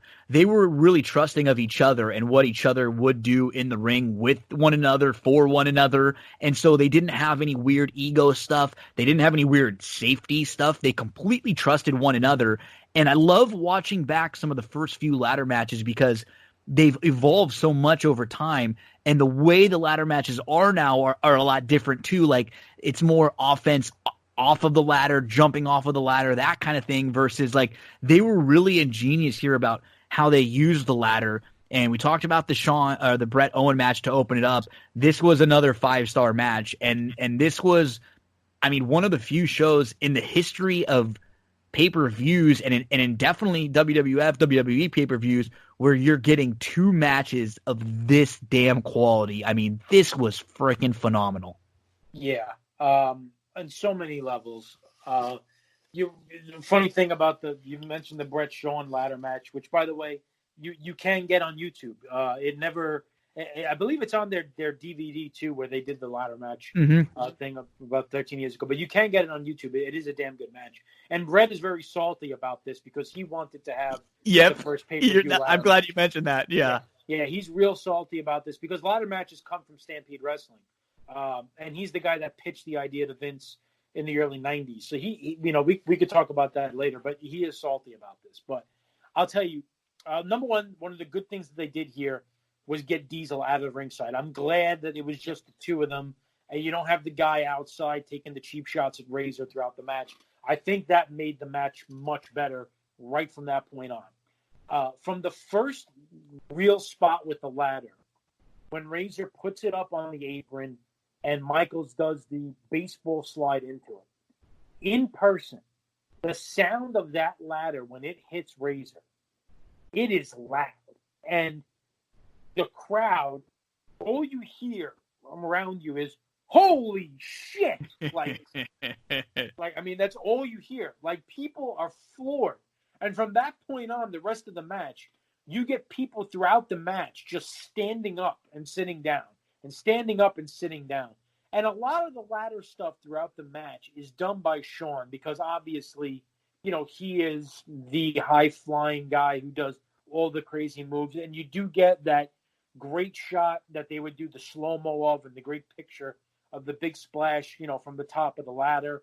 The spot where he, you know, climbs the turnbuckles and just stands on top of the ladder and pushes it down. But there are also some really cool spots in here that I think were kind of maybe necessarily not supposed to happen, but the way that the ladder like fell on a guy. Yeah, it's like it was perfect. It was meant for this match to be great. Yeah, and it couldn't have possibly been that that's what was supposed to happen because the ladder would literally be teetering as the two guys are laying, and the thing would just fall over onto the guy.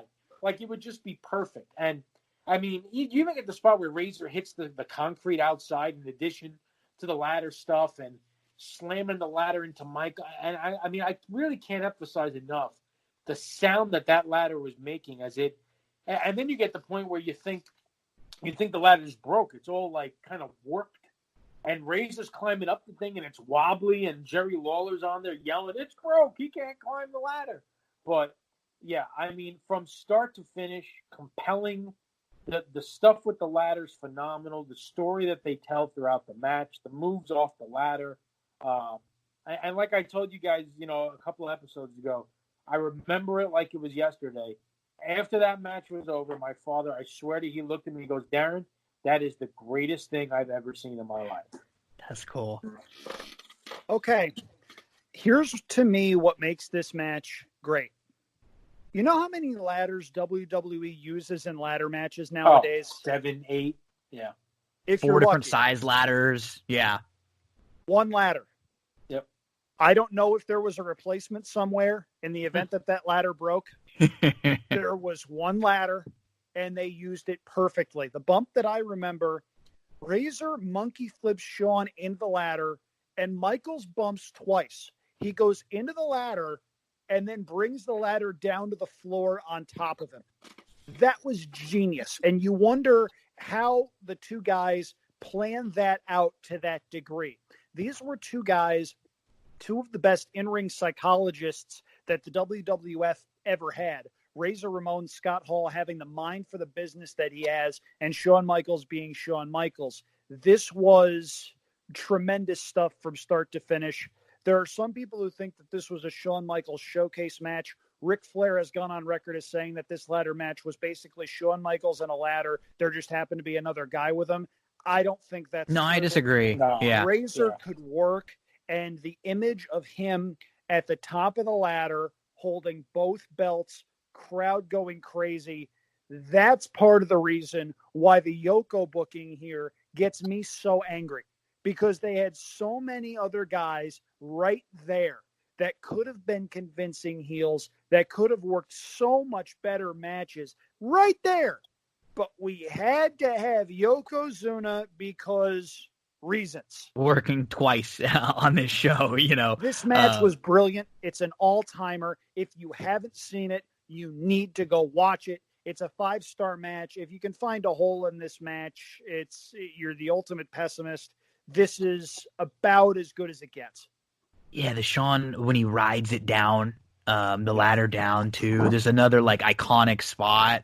It's funny. It's just another one. Like a couple of these matches definitely give me goosebumps talking about them and like reliving them and having rewatched them over the last week or so, getting ready to prep and talk about this show. So yeah, this is great. And at this point between, you know, the Brett match and then this match, you have these two matches that this one probably went a little long, and you mentioned Yoko and Luger probably went a little long. So then what they have to end up doing is they go to the back, and it's a backstage segment with it was supposed to be the Smoking Guns, the 1-2-3 Kid, Sparky, Plug, Bob Hawley, and Tatanka versus Jeff Jarrett, IRS, the Head Shrinkers, and Rick Martel.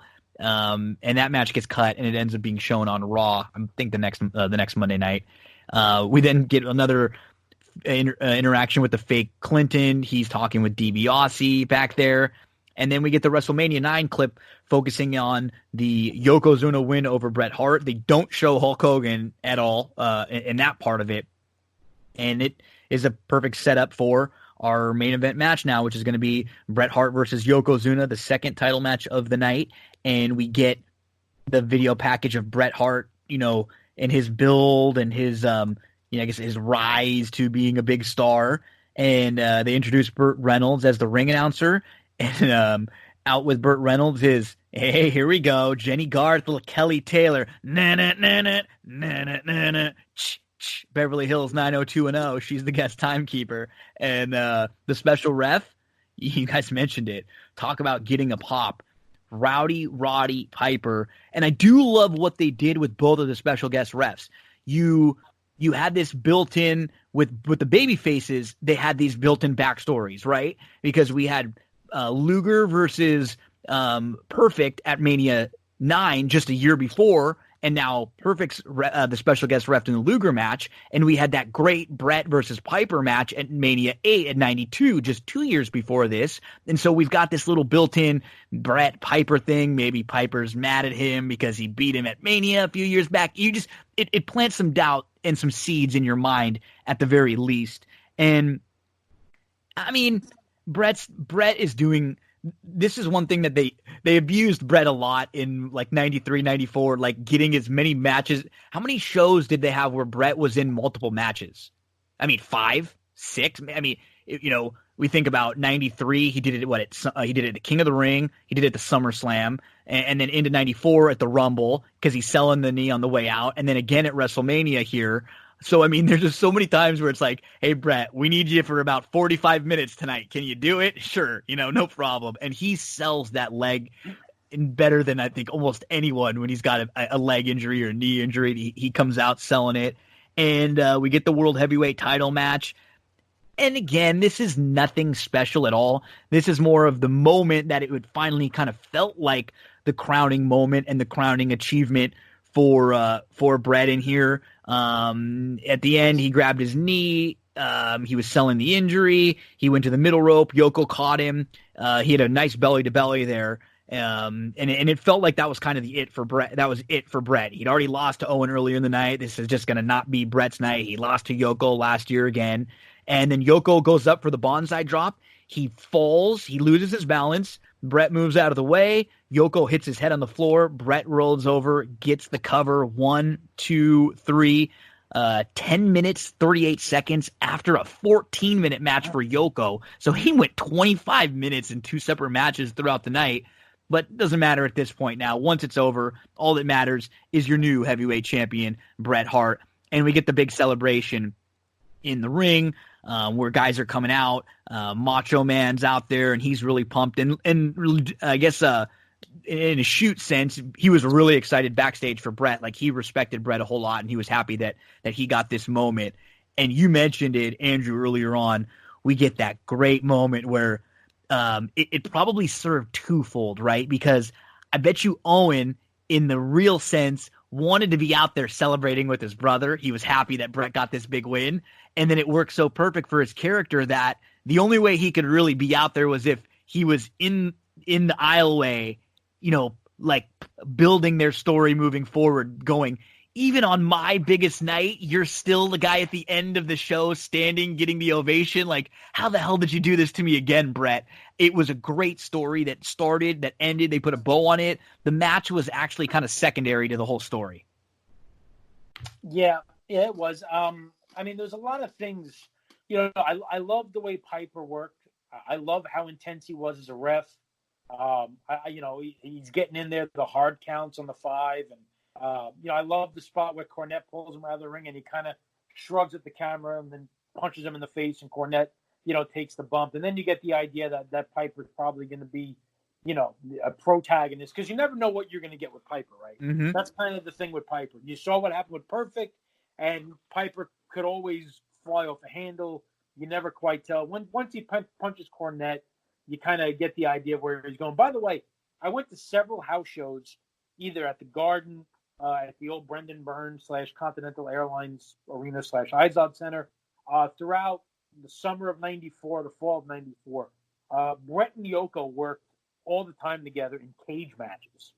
And they were working for the title in cage matches for months at house shows. So, I mean, for Brett you talked about, the Rumble, the King of the Ring, working double time, cage matches with a guy weighing 560 pounds for months. Yep. I mean, do you want about carrying the company? I saw the same one that you saw with Yoko at the Anaheim Pond.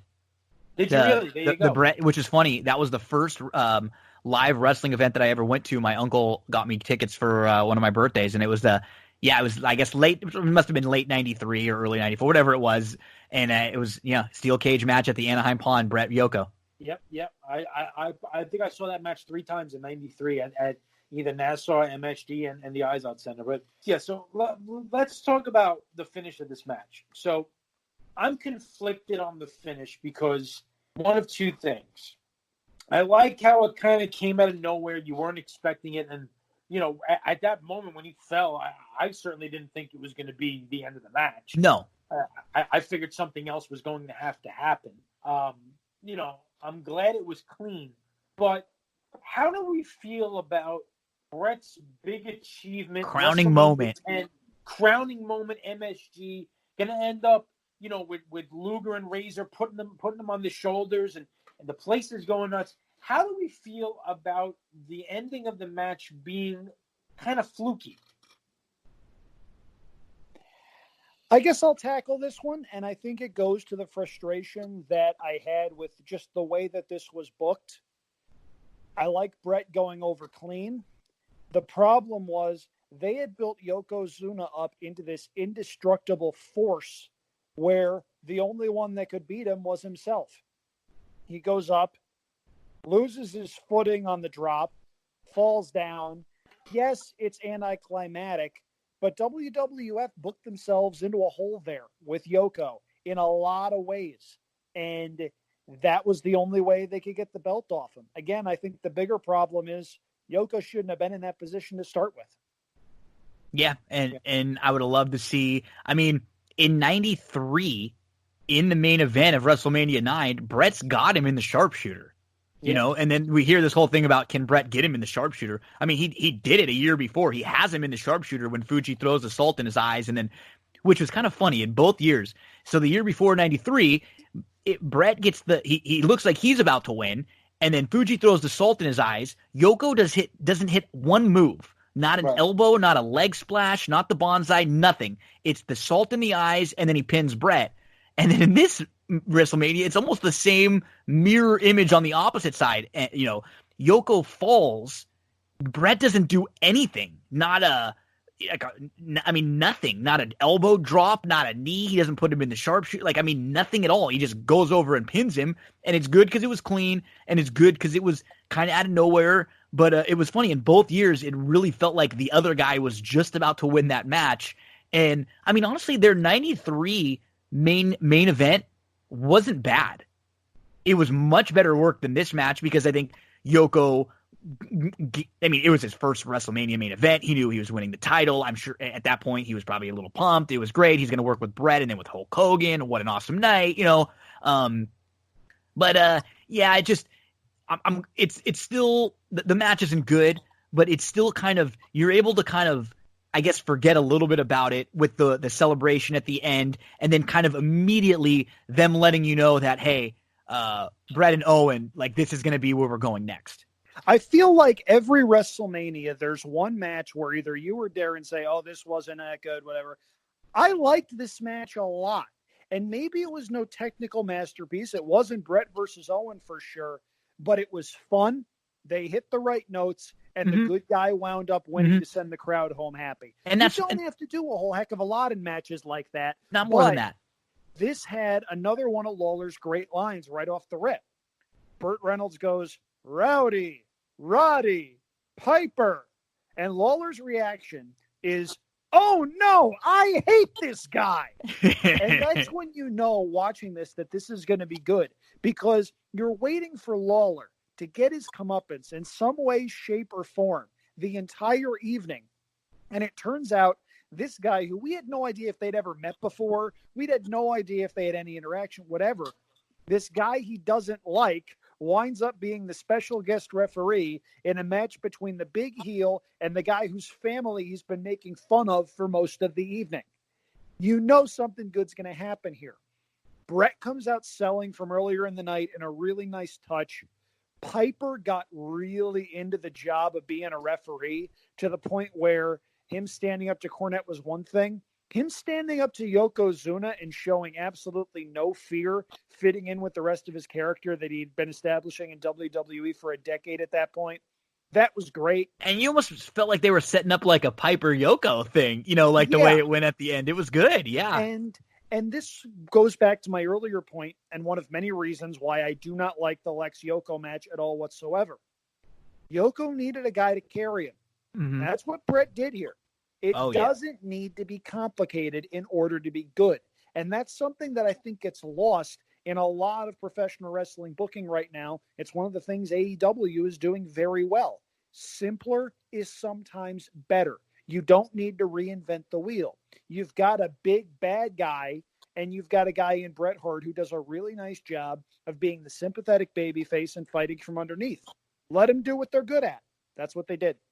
It was 10 times better than the earlier, which is funny. It wasn't great, but it's still 10 times better than the Luger-Yoko match. 100 times.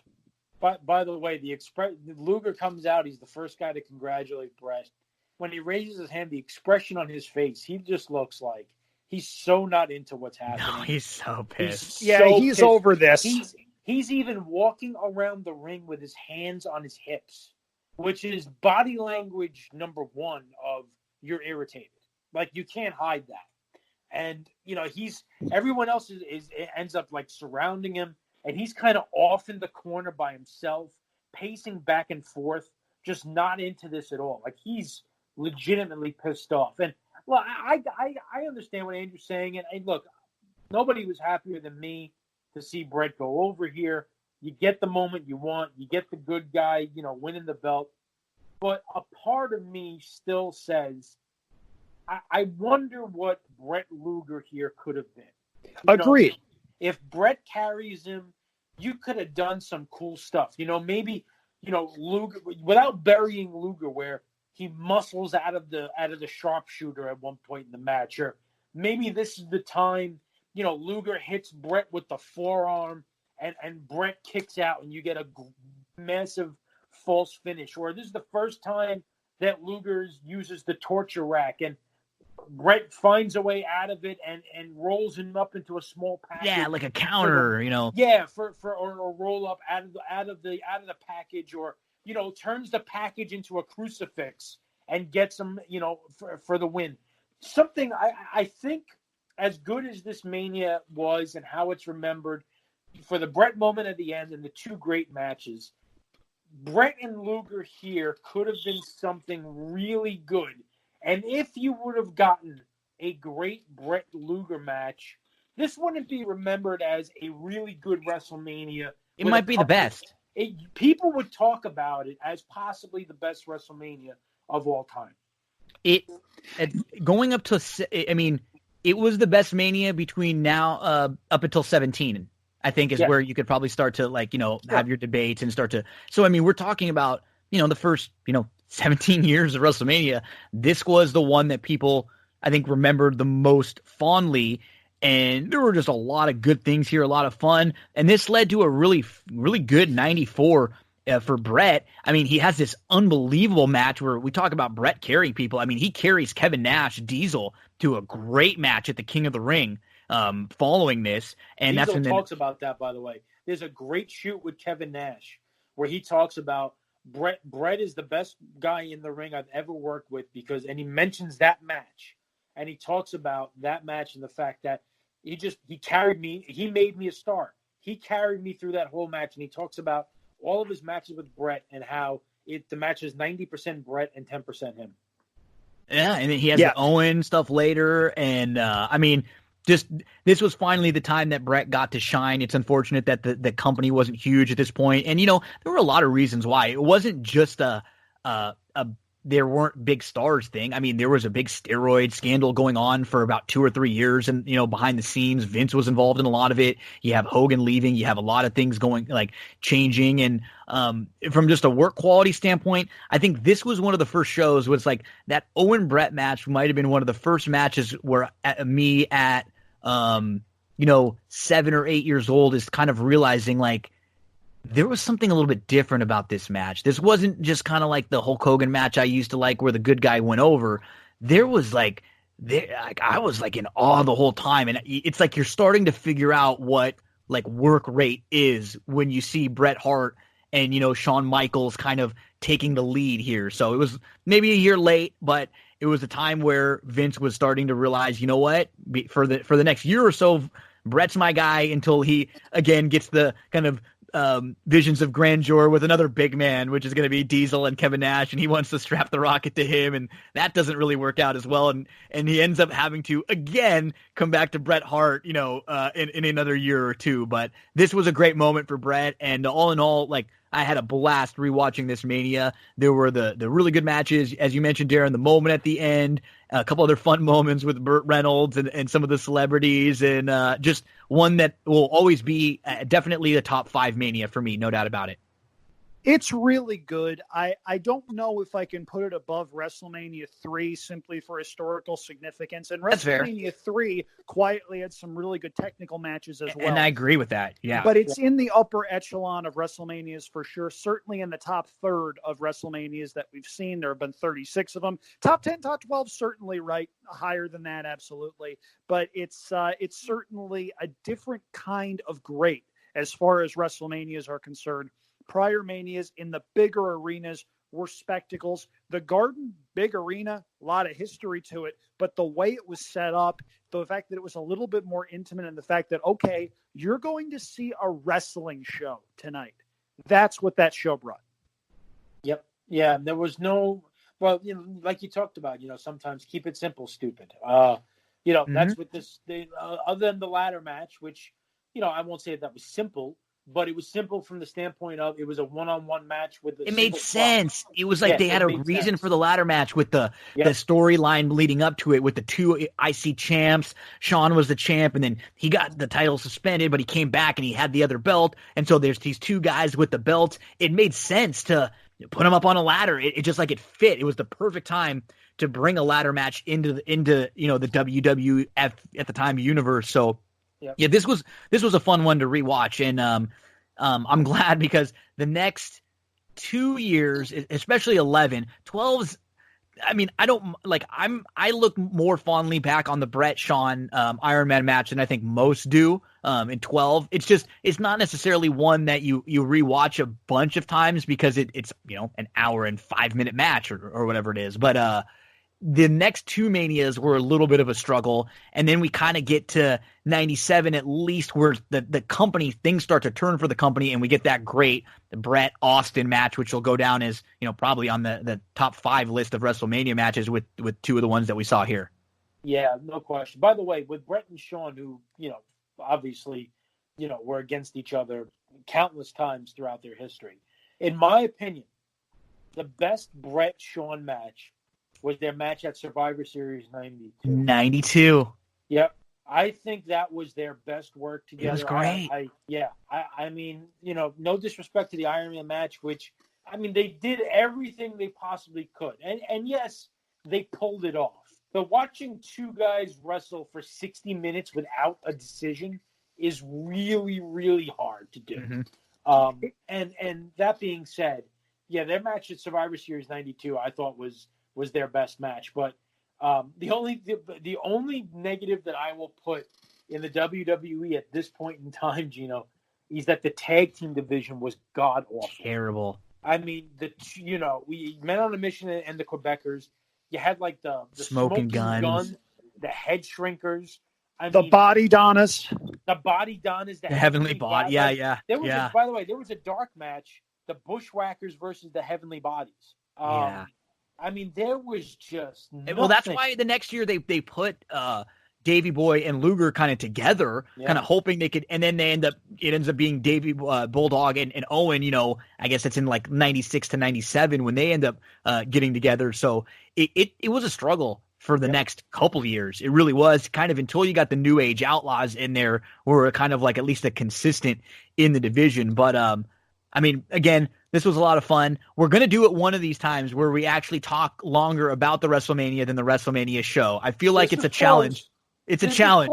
We're getting closer each and every time. It's going to be this WrestleMania was only about, I think, 2 hours and 37 minutes was the runtime. So if you guys want to just, kind of shoot it for another 35 minutes, we could do it. We can do it, absolutely. So, I mean, I really appreciate this, guys. We're having a lot of fun doing this. It works out well because there's not a lot going on, and with the WWE Network now, people can hear this, they can get nostalgic, they can very easily go back and throw the old show on and watch it and listen along and have some of their kind of fun memories to watch with. And we'll have to. I made the executive decision to make sure that we were able to talk about 10 because I knew, Darin, you were there, and this is one that it seemed like we all enjoyed a lot, and this was one of the better ones, so I wanted to make sure we actually got the chance to rewatch a real good one. But next week, we'll have to throw out a few on the poll again, and we'll kind of I'll do us a favor and start with like 13. And Thank you. I appreciate that. We'll skip 11, 12, and we'll like start with 13, 14, 15, kind of 16, or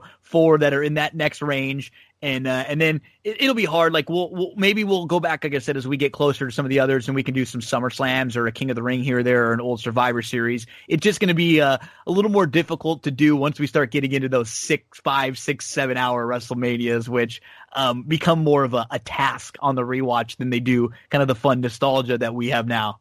Yeah, you're not kidding. I mean, you look, first of all, going back to WrestleMania 12, the Bradshaw and Iron Man match. To me, it's the $1 million baby of wrestling matches. It's tremendous. It's outstanding. You don't need to see it more than once. Mm-hmm. Once is all you need. It's a tough watch. It's fantastic. You can appreciate the art form, and then you never want to see it again. That's the way I view WrestleMania 12. So, Gino, thank you for starting with WrestleMania 13. There's a couple of really good ones, of course. You get the Bret Austin thing at 13.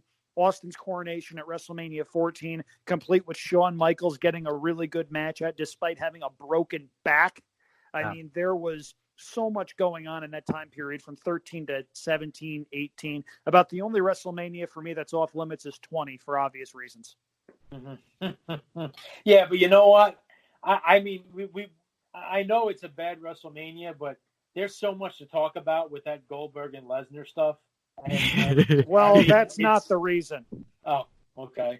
There's this guy from Canada whose name is like Voldemort that winds up winning a pretty big match. Yeah. Something really bad happens about 5 years later. It puts you in a weird spot having to like talk so positively about a guy who's like incredible in the ring. You know what I mean? It's just like you're in a weird spot. So, by the way, as another plug, if anyone out there has not watched the Dark Side of the Ring 2-parter on Chris Benoit, it's great. Go do it. It's tremendous. There's great storytelling there. And the more recent ones on New Jack and the Brawl for All are pretty good too. Yeah, you can pull them up on their website if you haven't too, just like pop.com, and you can just rewatch them on there. That's great. So thanks again, fellas. This was a lot of fun. I really appreciate it. I'm enjoying doing this. The folks out there are having fun listening with it. It's given us a nice little run back through the history of the WWF into the WWE. And I look forward to reconnecting with you guys in the next week or so, and maybe planning out another one in that next era of the WWF. Thanks, Gino. Looking forward to it. It's always a good time, and my Thursday nights are fun while I'm in quarantine. So thank you. Yeah, this gives us a really nice thing to look forward to each week. So thank you for that. And to anybody who thinks that we're being tone deaf or striking the wrong words, there's nothing that says you have to listen. I got 2 words for you. That's a couple of years later. We might get to that next week. We might get to that next week. So Darin Zoccali, Andrew Champagne, you know where to find them online. Thanks again, and we'll be back again in the next week or so with another WrestleMania rewatch. Let's take a quick break here on That's What G Said. We'll hear from one of our sponsors, and we'll be right back. Don't go anywhere. And that's going to do it for this episode of That's What G Said podcast. A big thank you to Darin and to Andrew for coming on and recapping another episode of Wrestlemania. And remember, don't forget, subscribe, download, rate, and review anywhere you can. Share the show around with some of your friends if they're horse racing fans, wrestling fans, sports fans, fans of the Tiger King. Anything that we talk about, let them know That's What G Said is the best place to get all of your information. Have a great one, folks. We'll talk to you a little later this week.